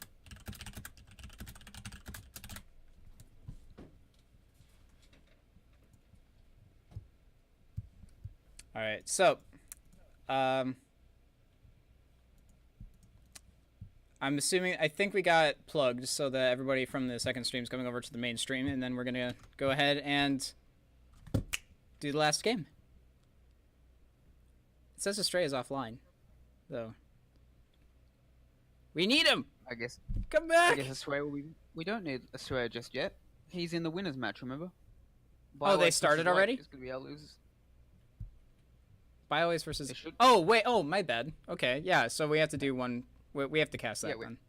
Yeah, we're casting one BO3 for the losers bracket finals, and then the winner of that goes up to face Australia, who will have a one-game advantage in the series. Yeah, I totally forgot. There's one more round to go. Wait. Yeah. Yeah. Are we hosting? Might as well. I gotta find them though. There. All right. Invite to party. Invite to party. All right, our first match will be Cool. on Cyber Forest as the first map. All right. Is this a best of 3 as well?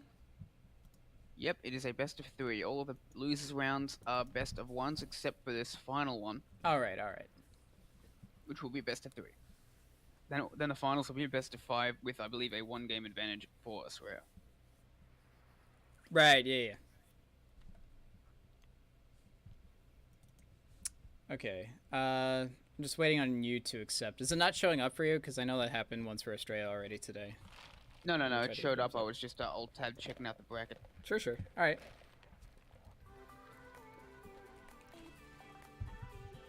All right, so we will be going on with a PVZ for this. At the What cast. race do you, by the way, into it?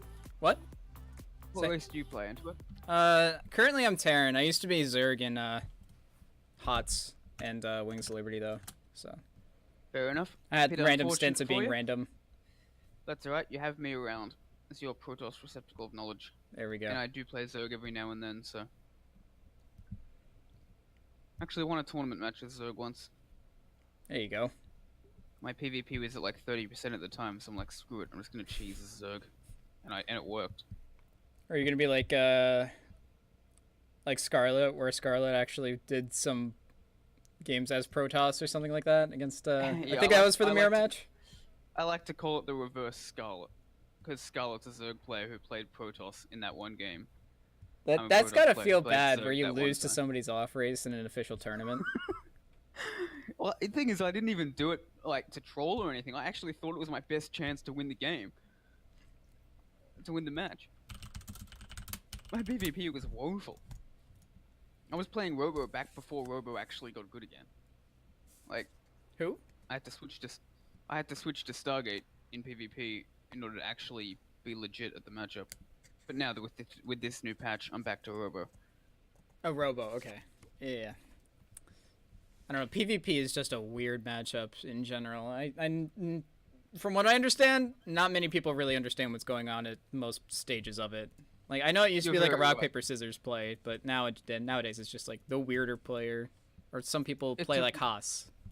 Yeah, it took me a very long time to understand the matchup, and I still don't understand the Haas elements of it. But anyway, in the upper left, representing Protoss, having lost a narrow series to Australia, looking to go up and get revenge, it is Light.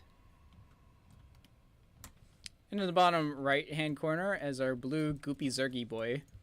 From Alpha X, obviously, it is a Bio Ice.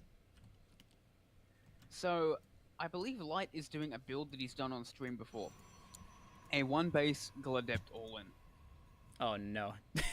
The light build? Oh yeah. It's the light build? The Light build. Oh boy. That's the only reason I can see the wall off at that main ramp. Oh, right. Yeah.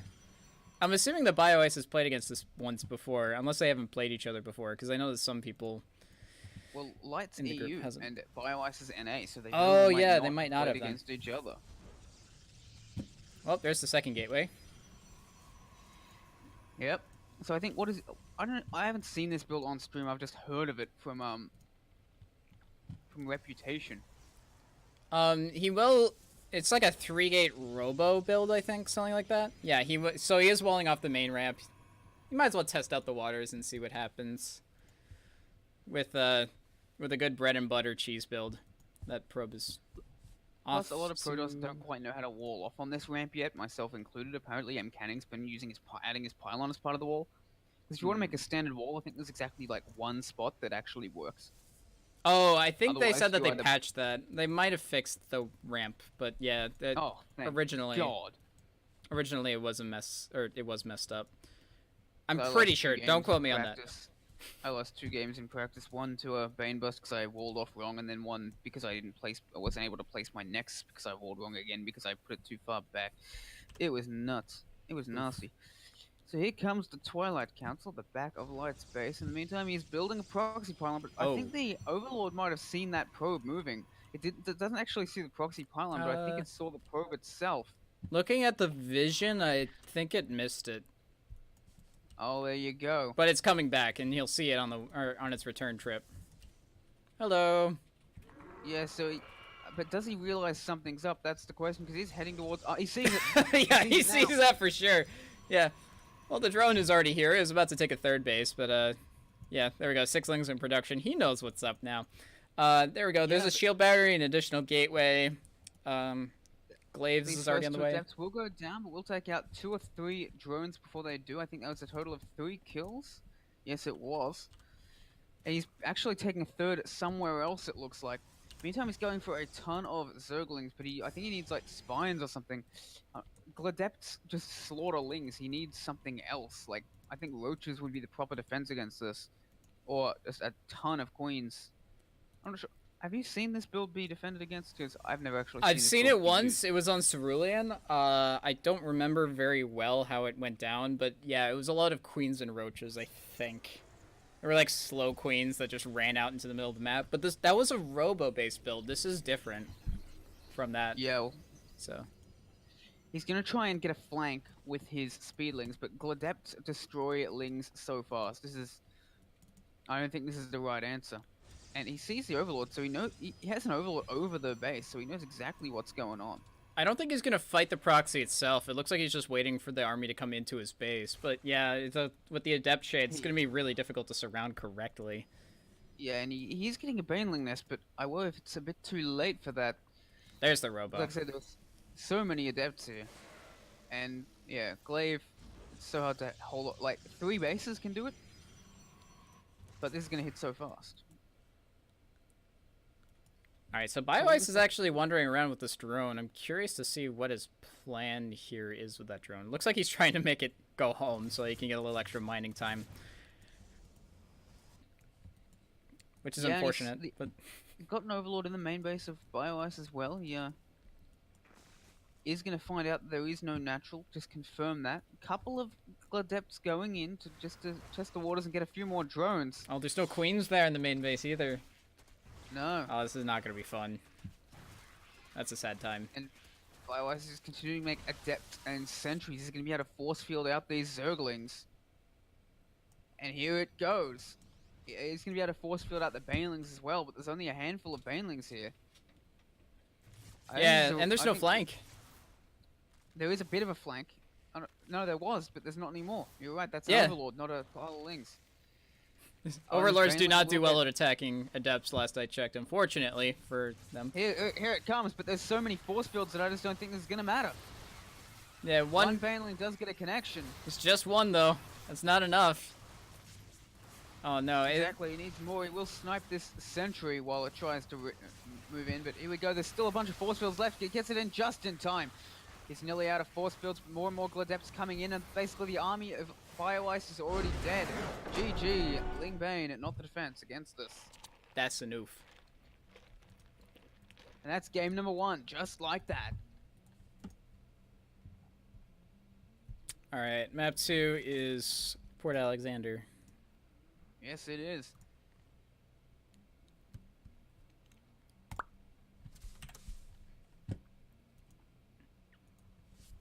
Yeah, I generally speaking, when I cast Light, unless it's like PvP, he tries to do that build. I should really watch Light play more. Because Or at least he's in a- PvZ, he tries to do that build game 1, test the water at least, which is good. I mean, So- if you do it enough, then it's gonna work pretty well for you. So Those of you who are low APM should watch Light. 'Cause it's like a 6K European Protoss with an MMR like with an APM like that.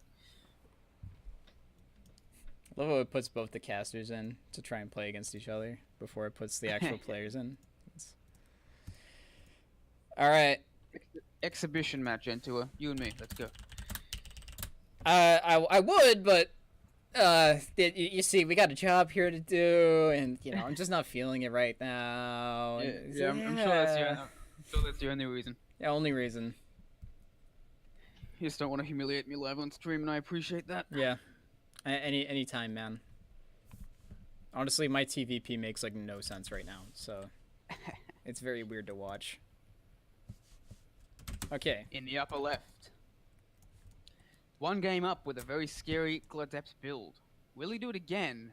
Or will he take a natural? It is Light. Oh my god. A pylon. I think he's gonna do it again. It's a pylon in the main base. Oh yeah, you're right. Maybe. Well, in the bottom Yeah. right-hand corner, potentially gonna get light builded again from Alpha X as the Blue Zerg. It is BioIce.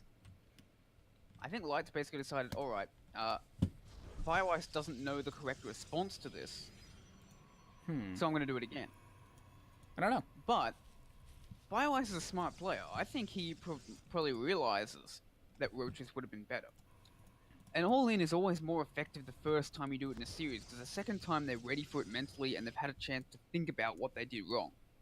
So Of course, yeah. I think this might be a bit of a mistake from Light to do this twice in a row, or maybe BioIce just doesn't have an answer for this. We'll have to find out. It's possible that he is doing a different build as well, though. This is a very aggressive, or he's poising to be pretty aggressive. Light is like the double gate setup is here again, and generally speaking, correct me if I'm wrong, but I don't think that you're supposed. Most people 2-gate pressure against a Zerg. No, they don't. Like, So, oh, yep, there we go. especially- There's the wall. especially not with a gate at the main base, and he's already got 2 gases, so you can tell. And even the weird gas timing of 3-on-1 gas for a while and then 2-1, it's all there. Yeah, and he's got the This is Cybercore the- to do the full wall off at the main base. I find it Yeah, odd it's how the he same doesn't build bother again. to do it at the natural. Like on Port Alexander, you could full wall off at the natural, can't you? With 3 buildings? Yeah, you actually can. So it's interesting how he just chooses to do it on the main ramp exactly how he did it last map. Less surface area in case of a counterattack. I suppose that's true, yeah. Yeah, there we go. There's the double adepts. There's the probe outside of the. And he's got of the wall. Twilight Council.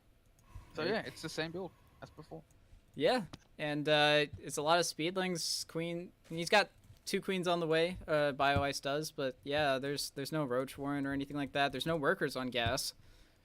And BioIce will figure this out pretty much now, and if not now, then in about 5 seconds when that Overlord actually gets to see the 2-gate Cybercore wall off.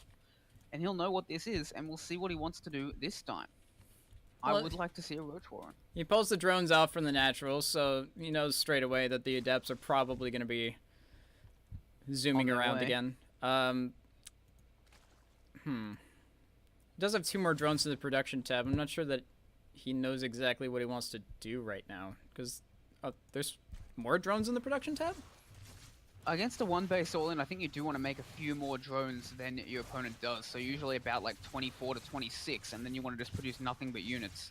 fair enough. I guess it's not coming straight away, so that's fair. He is building even But more, though. 5 drones went down to this. Another one! 6! Keeps climbing! Oh man, this is. Yeah, but I think BioIce he's making 9 drones. I think he's making a bit too many now. He's taking the Liquid Red approach to things, which is just treating drones like an army unit. Oh, there's the Baneling Nest again. He's gonna deal with it pretty similarly to last time, I'm assuming, then. Yeah, I guess he thinks he can make it work, and he does see the proxy this time around. I like how he walls off this proxy so that he can defend against it with the Adepts. It's so symmetrical. And he's got 2 pylons here, so that this won't just straight up die to these Lings. And the symmetry makes it so much more appealing. Oh yeah, so Oh, we'll yeah. have to see what BioIce manages to do this time around. Like I said, I don't like this defense, but we'll have to see if it works. Anyway, I might have to steal this build. Oh, jeez. So Yeah, that's so someone many like BioIce Adepts. doesn't know how to deal with it. Yeah, he does have to cancel it though, because otherwise the Zerglings will get straight onto this. Remember, these sentries were a big part of this defense last time. Alright, And well, the sentries prevented the Banelings from getting right on top of the Adepts, and he doesn't have that this time around. So. yeah, he doesn't have any sentries, and the Banelings are here a lot faster, too. These Zerglings getting on top of the Adepts! He's gonna make some good connects, but the splits are solid. But he does have a lot of Adepts left over. But in the end, I think that actually BioIce might be holding out against it this time. But no, there's still a few Adepts left alive. There's still 23 drones for BioIce. But there's basically no army units. He's making 16 Zerglings at a time. Can he hold against this? There's more Adepts coming in. Jeez. Well, he does have a 3rd Queen that just popped out, and yeah, 14 Zerglings against all of these Adepts without the ability to surround might not be good for him. There's one Baneling that manages to connect, but that's it. The drones aren't going to be able to fight this. The surround is not bad, but it's just not enough. Yeah. Uh-oh. Yeah. I'm not entirely sure what he does in this situation anymore. He's got nothing but Lings in the production tab, but he is not mining gas, really, because he keeps having to ferry the drones around, so he's not going to be able to build Banelings. Yeah, I think Light's broken him. 8 Adepts is just too much. GG says BioIce, and Light will advance extremely quickly to face against Australia again. Oof. That's an oof. Alright. So, our final game of the day is going to be a rematch, guys. Yeah, we're going to have a PvP finals. Jeez. We have up to 5, or at least 3 games of PvP up ahead of us. Yeah, should be good. Yeah. Alright, well, it still says Astray is offline. I'm showing him as available Oh? in the clan at the very top. Is there... Are there 2 Astrayas? I'm confused. I don't know. Oh, now it shows them as online, of course. That makes sense. Cool. You must be seeing things, Centaur. The stream can show you. It's there. Okay? Maybe they're all seeing things. The VODs... Maybe I'm the only one who can see past the appear offline feature and see the true nature of people. Have you ever thought of that? Probably want to take your tinfoil hat off, buddy. Then how come I knew he was online? Explain that. I don't know, man. Yeah. I don't... You got me. You caught me. Rip. Alright. That's right. So before we hop into this final game, just... I'll let my mic fall off the table. That is all. Sounds no, okay. good. Yeah, I'll- that's... Okay. And I will grab a drink. Alright, that's fine. Unless you need me for this next announcement or what have you. Nah, I'm just gonna do a plug, that's all.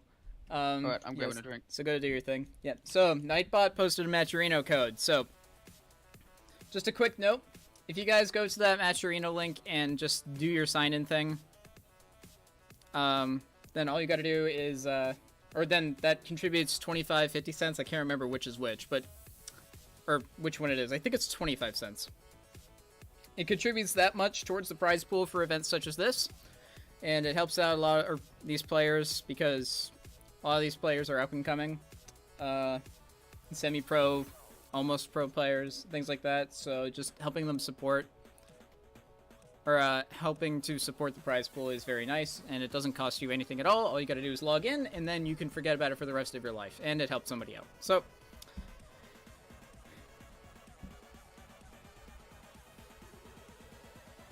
let's see here.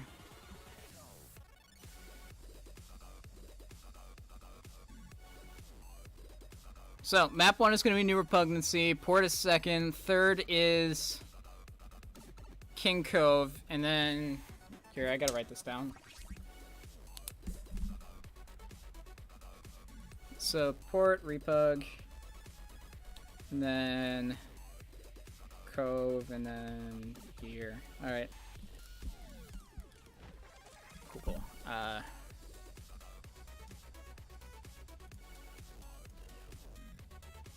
There we go.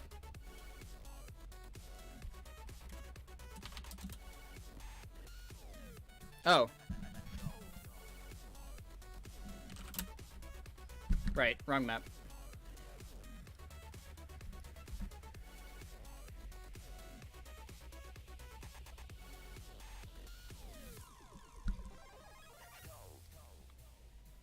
I don't know why. It literally says Port 2nd right there. Maybe I am seeing things.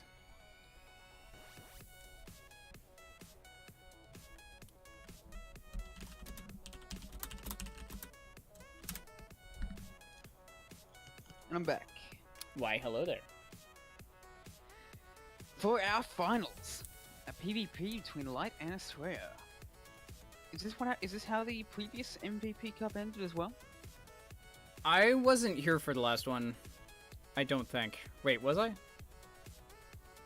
Maybe I was. If it was last month, then yeah. If it was like 2 weeks ago, then no. I can't recall. Yeah. My memory's awful. It is a monthly tournament.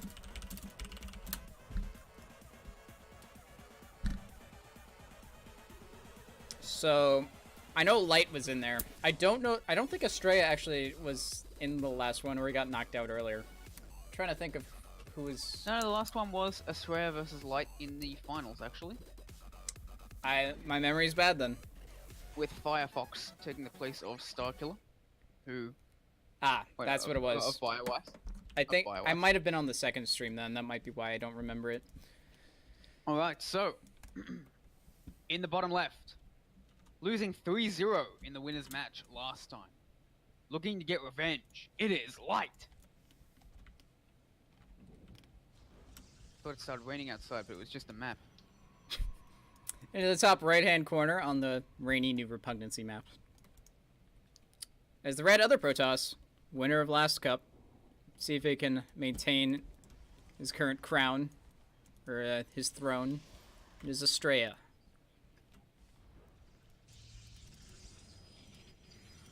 So I'll have to see what both these people want to do. Both of them just gonna wall off in slightly different ways against the potential for adept openings, which are a little weaker with the new patch.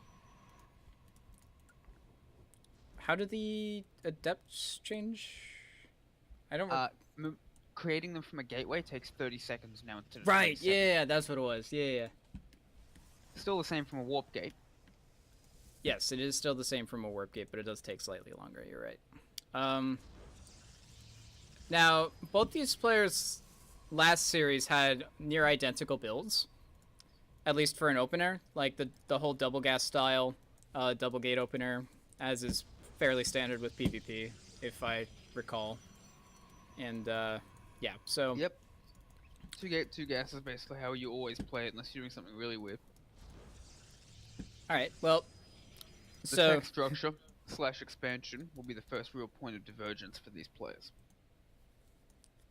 yeah, so nothing of note significantly here, other than the fact that I know there is something walls of are note. different. Light has not scouted. oh, that works. I guess. Light hasn't bothered to scout at all.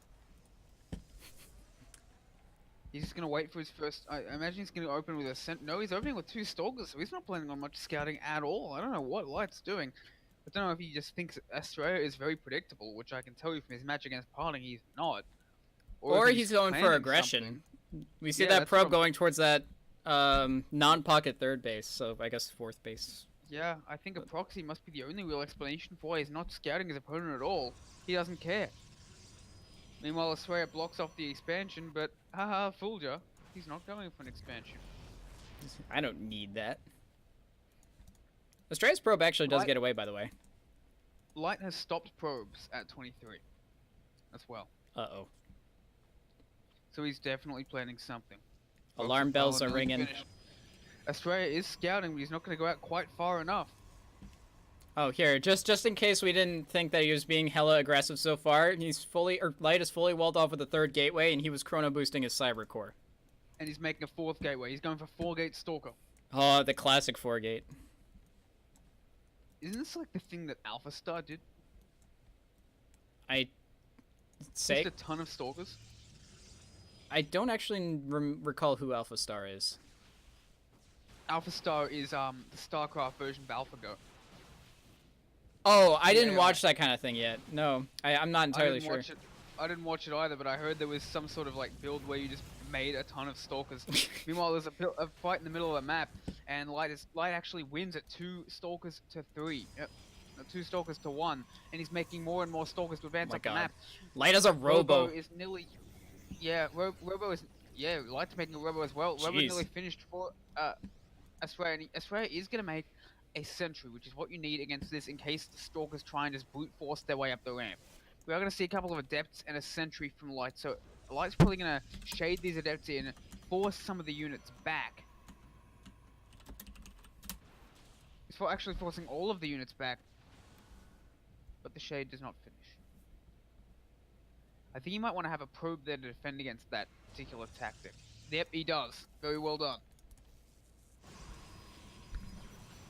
Alright. He needs as many immortals as he can get.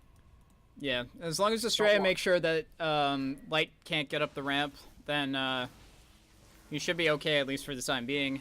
This gateway will eventually be going down, though. These Adept Shade's doing well and making sure that he has the high ground vision here. Yeah, but he's already making another one. He's prepared for this. Yeah. He's making a warp prism of his own to counter the inevitable micro. This probe's putting in work at the main base, by the way. That gateway has a quarter of the health, or has lost a quarter health. An Adept forced to warp in to deal with it, so that's very helpful for one probe. Meanwhile, we have Robo Base from both players. Oh boy, Both players choosing to tech into Disruptors as the follow-up against this. this is gonna be spicy.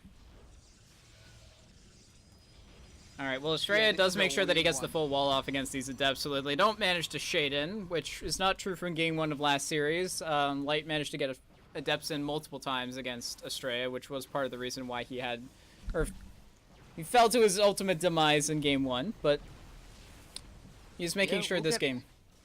Oh, they do He does get have it! 2 Immortals, though. And yeah, the Adepts will get in this time, but I don't think they're going to do a ton of damage. Actually, that's probably not the best shade. It's not going to get Ooh. much damage done at all. Yeah, Meanwhile, there's a Sentry there to just force field out the ramp. yeah, But we so have those two, Disruptors coming. there's 2 Adepts for free, effectively, yeah.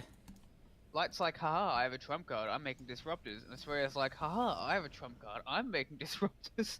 And I think that the element of surprise, whoever gets the first shot on this, might just straight up win. And I think Australia's gonna have it just the slightest bit faster, but oh, Light sees the Disruptor. But Australia does not know yet. Australia does not yet know that Light has a Disruptor. Actually, Light The is Disruptor's throwing his off, own he's force trying. fields down, isn't he? Light's force They both fielding off have the warp ramp. prisms- Yeah, they both have Warp Prisms and Disruptors Oh my to god. try and surprise the other one. Oh. Oh! This is gonna be chaos. This is gonna be very, Oh, very this Warp Prism twitchy. might actually go down. No, it's maintains. But yeah, both sides just playing around carefully. Both sides playing with nukes here. Not even playing with fire. We've gone straight to thermonuclear armaments. Alright, well, Light tries to get the first shot off, but nothing amounts of it. Estrella, meanwhile, gets his shot off. Boom! Woo! Couple shot. stalkers. Pretty successful. Yeah, Estrella's and getting Estrella warp is even prism getting- speed. Yep, and a Damn. second Disruptor. Alright. He's committing hard to this. This is such a strange thing to watch. That Cybercore is unpowered, by the way, but it's probably not going to matter for the rest of the game until Estrella. Australia is warping in Zealots and Stalkers at the natural of Light as well. It's a nice disruptor shot from Light in that main base of Estrella. He almost gets that immortal as well. He gets like 2 or 3 stalkers off of it, and he gets away with them Oh, unscathed. nice. Yeah. Estrella's actually coming back home. Yeah, he's gonna try for a flank on this army. Hmm. And that Warp Prism is so fast. Oh my Boom! god. Oh, man. Yeah, Estrella's just tearing apart this army with this Speed Prism now. Yeah, and this surround that he's actually gonna have with his army, Estrella, is actually gonna probably be fairly effective against Estrella. Yeah, and Light Or, wins the Observer War Light. as well, sniping Estrella's just before his own gets taken down. Warp Prism forced to back away once again, but not for long. And here come 2 shots, getting some good stalkers once again. But now it's Estrella's time to counterattack, and he's going for the flank. He's moving down. Oh, does get force field Ed out, but the disruptors are gonna buy so much time, are gonna zone so much space. oh And I no. think that's it. I think that Light is not going to be able to handle this anymore. Estrella is warping in right in his face. A recall does happen, but there's no way that Light's going to be able to handle the counterattack, surely. Well, given that his Robo's proxied, yeah, it's certainly not ideal, because he's gonna have to at least, like, Warp Prism his own stuff back home, or he's just gonna try and do some kind of surround. Although Estrella's even gonna take care of this. And once Yeah, you a lose that lot Robo, of it's not gonna be a good die. time. Oh, this Disruptor's gonna get cancelled. Okay, thank God. Okay, that would have been a lot of lost resources there. Yeah, and Estrella is expanding, but I don't see how Light's ever going to manage to hold his expansion. He had to kill against one of the his own army. gateways to get out of his space. Yeah. Oh, he got a good shot with the disruptors, though. The thing is that neither side really has an answer to the other side's disruptors, except do even more damage with my own disruptors. Well, Estrella's gonna have a natural, so he's gonna eventually be able to find something. Yeah, I Um, think like over I think time. Blink would be a good tech of choice here. Yeah. Warp Prism's in a bit of trouble, forced to stand away. But yeah, I would definitely like to see a Blink tech out of Estrella to more effectively deal with this Prism and dodge the shots. I think at the moment he's just gonna be trying to focus on getting more Oh, disruptors look out at than his that. opponent. A ton of probes just go down as Estrella drops with his disruptors in the main of Light. So Estrella, Light is all in by far. It's Yeah. double the workers. I'm not Double the entirely faces. sure. Yeah, it looked like he was going to be going all in regardless, so I don't know if the probes actually matter because he's still oversaturated on his main base. But yeah, that definitely will add up if another shot happens.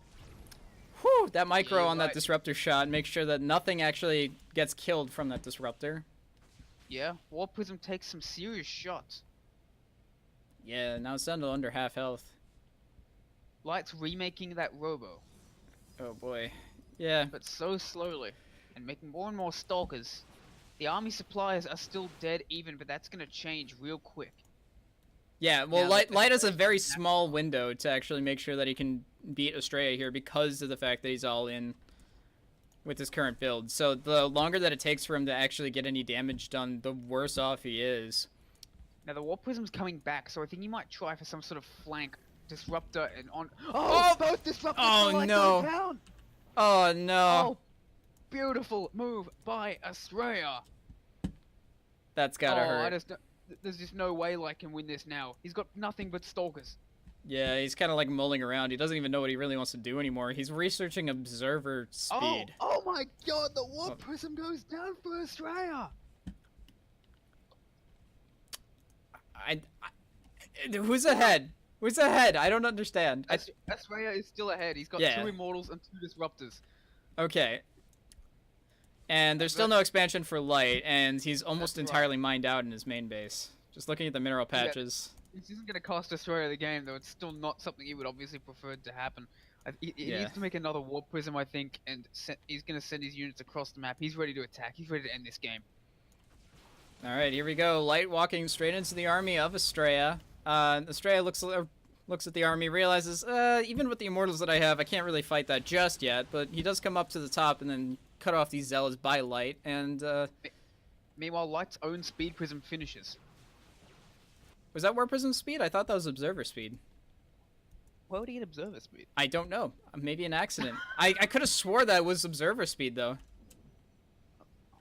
I Maybe. Yeah, it I- is. I It think is it observer looks like- speed. If you go to, if you Oh, press G, you could see it. It might have been a mistake. That is Oh observer yeah, speed you're though. right. He messed that up. He did. Oh no. I didn't know about that G command. Thank you. Yeah, there's all sorts of cool little things that you can do with the hotkeys and stuff. Oh yeah, I know. I just didn't know what they actually were. And Australia is getting ready for the ultimate flank, but it doesn't even matter because the disruptor just takes out half of Light's forces in one go. And here it comes. GG says Light before the fight even begins, and Australia will hold beautifully in game number 1, which now brings Australia up to match point. I believe I will confirm with Sushi. If Sushi is here. Uh, He is not. well, there was an extra veto. There were 3 vetoes in total, so I'm pretty sure that you're correct in the fact that he starts at 1 game. So then it would be 2-0 Estrella. Okay, there you go. Yeah, we're 2-0 for Estrella. We're on match point. Oh Man, boy. that was a crazy, crazy game. Lots of disruptors dying to disruptors. And other things dying to disruptors. Both players' APM skyrocketing, Light going up to almost 180 APM that game. 174. I've never seen Light play that fast. Oh boy. Alright. We're gonna hop straight into the second game here. Seriously, I've got to check out that guy's stream now. I've got to know how he plays. Like, how he plays at 6k MMR. I used to know a diamond player that had 35 APM. 35. He's Masters now, yeah. I think he's got like 70 now. I don't know. Wow. I don't understand how that happens, but I played at like 90 APM in D1 and I was like, holy crap, I'm the slowest person ever. I play at like 150 now, so you know, happy ending. In the upper left, representing, well, I guess himself, it is possibly Cyx's highest MMR player, WCS winter contender. It is Australia. it's currently on Alpha X2, by the way. Just throwing that out there. Yeah, but they both are. Yes! Yes, they both are! Yes! He is also Alpha X's probably highest rated player. He was Cyx's as well. So you're not wrong. And in the bottom right-hand corner, as one of our EU favorites here, as the Blue Protoss. Down 2-0. I'll change that in a second. It is Light. Oh, did I say Cyx? You did say Cyx. That's okay, though. What's Cyx? Never heard of him. Who? What? What are we talking Game. about? StarCraft. Whoa! So it looks like both sides probably going to go for similar builds as before, at least to start off with. Again, it's pretty crazy to do anything else in this matchup. Although both sides are fully capable of that, and I think Australia might be doing it. He's not taking another gate. Oh, Australia, what are you doing now? He's going to make a proxy. I think this is going to be a proxy Stargate. Because here comes the Cybercore off a single gateway again. I mean, why not? You might as well. He's up at 2-0, so might as well just do whatever he feels like. On Australia to mix it up. Australia is parting student, and in games like this, you can really tell. There we Australia go. actually beating parting 5-4 in a best of 9 about a month ago. Oh, that's right. Yeah, I heard about that. I didn't get the chance to watch it because I was busy out and about, but I did hear about that narrow victory, and that is impressive. I think it was Snoopy and I who casted it. It might have been Wushi and myself. No, I'm pretty sure it was Snoopy and I. Wushi and I casted the first hour of Solar versus Creator. And we do have a Proxy Robo this time around. I love Proxy Robo, but I haven't seen it off one gate before. That's interesting. That's an interesting change to the build. Man, I'm learning so many builds today. I'm gonna start writing this stuff down. But Light sees it. Light knows. He actually walls himself off completely again with the shield battery. Oh, never mind. He canceled it. Now that he sees this robo, I think he's a little bit more keen on making sure that he can try and answer this proxy robo. But Australia only has... Oh, Australia has a pylon in the main base of Light. Oh, wow. Okay. But also, this robo is not going to be able to get anything out, and it's going to have to be cancelled. That's a huge victory for Light.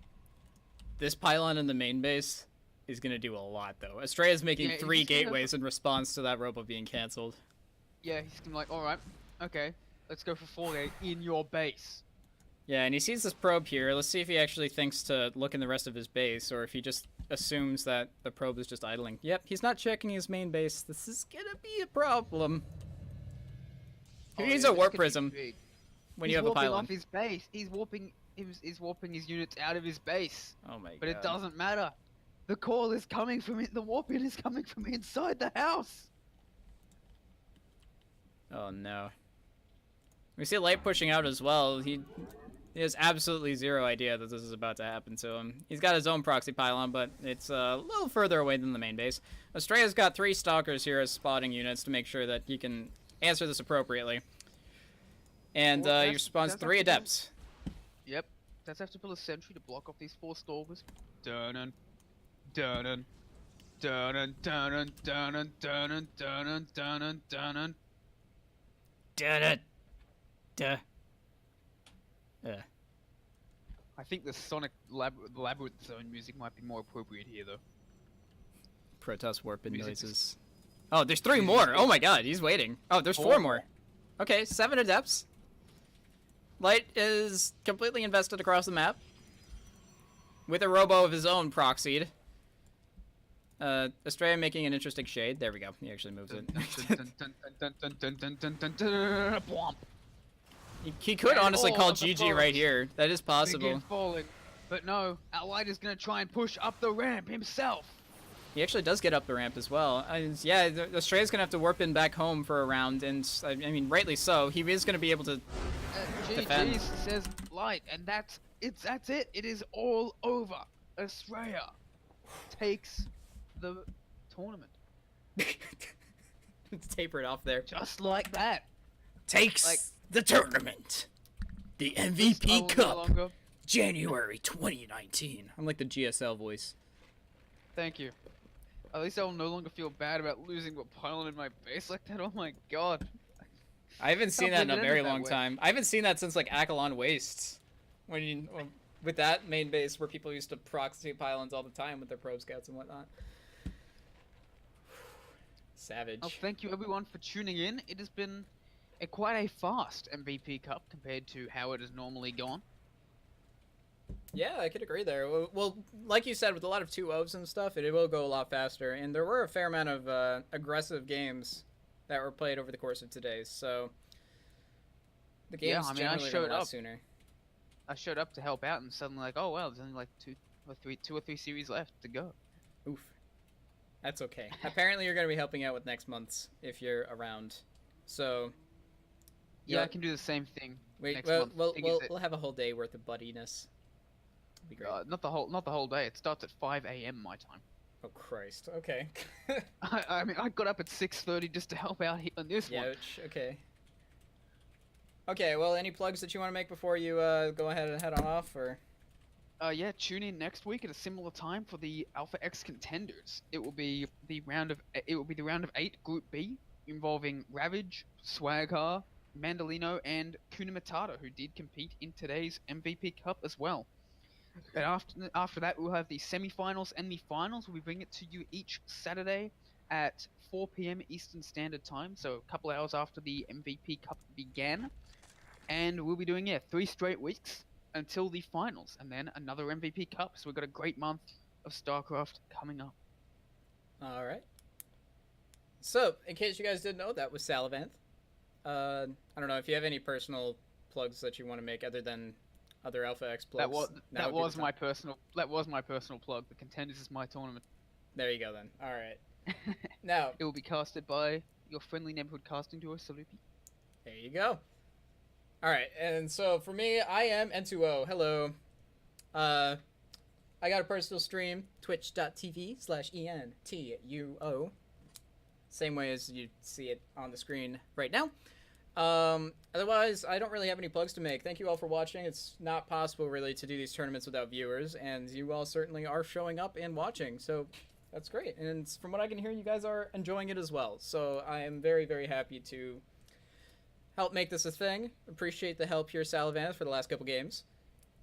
Not a problem. And we'll see you guys soon. I'm not sure when the next event is, but it's probably going to be in like a couple days when this stream is going to be online at the very most. Could be something tomorrow as well, probably. But anyways, this is a very active stream. Please don't forget to follow. I think we can subscribe as well to this channel, right? I think it's big enough where we have a subscriber count. If not, then you could subscribe soon. But yeah, we'll see you guys next time.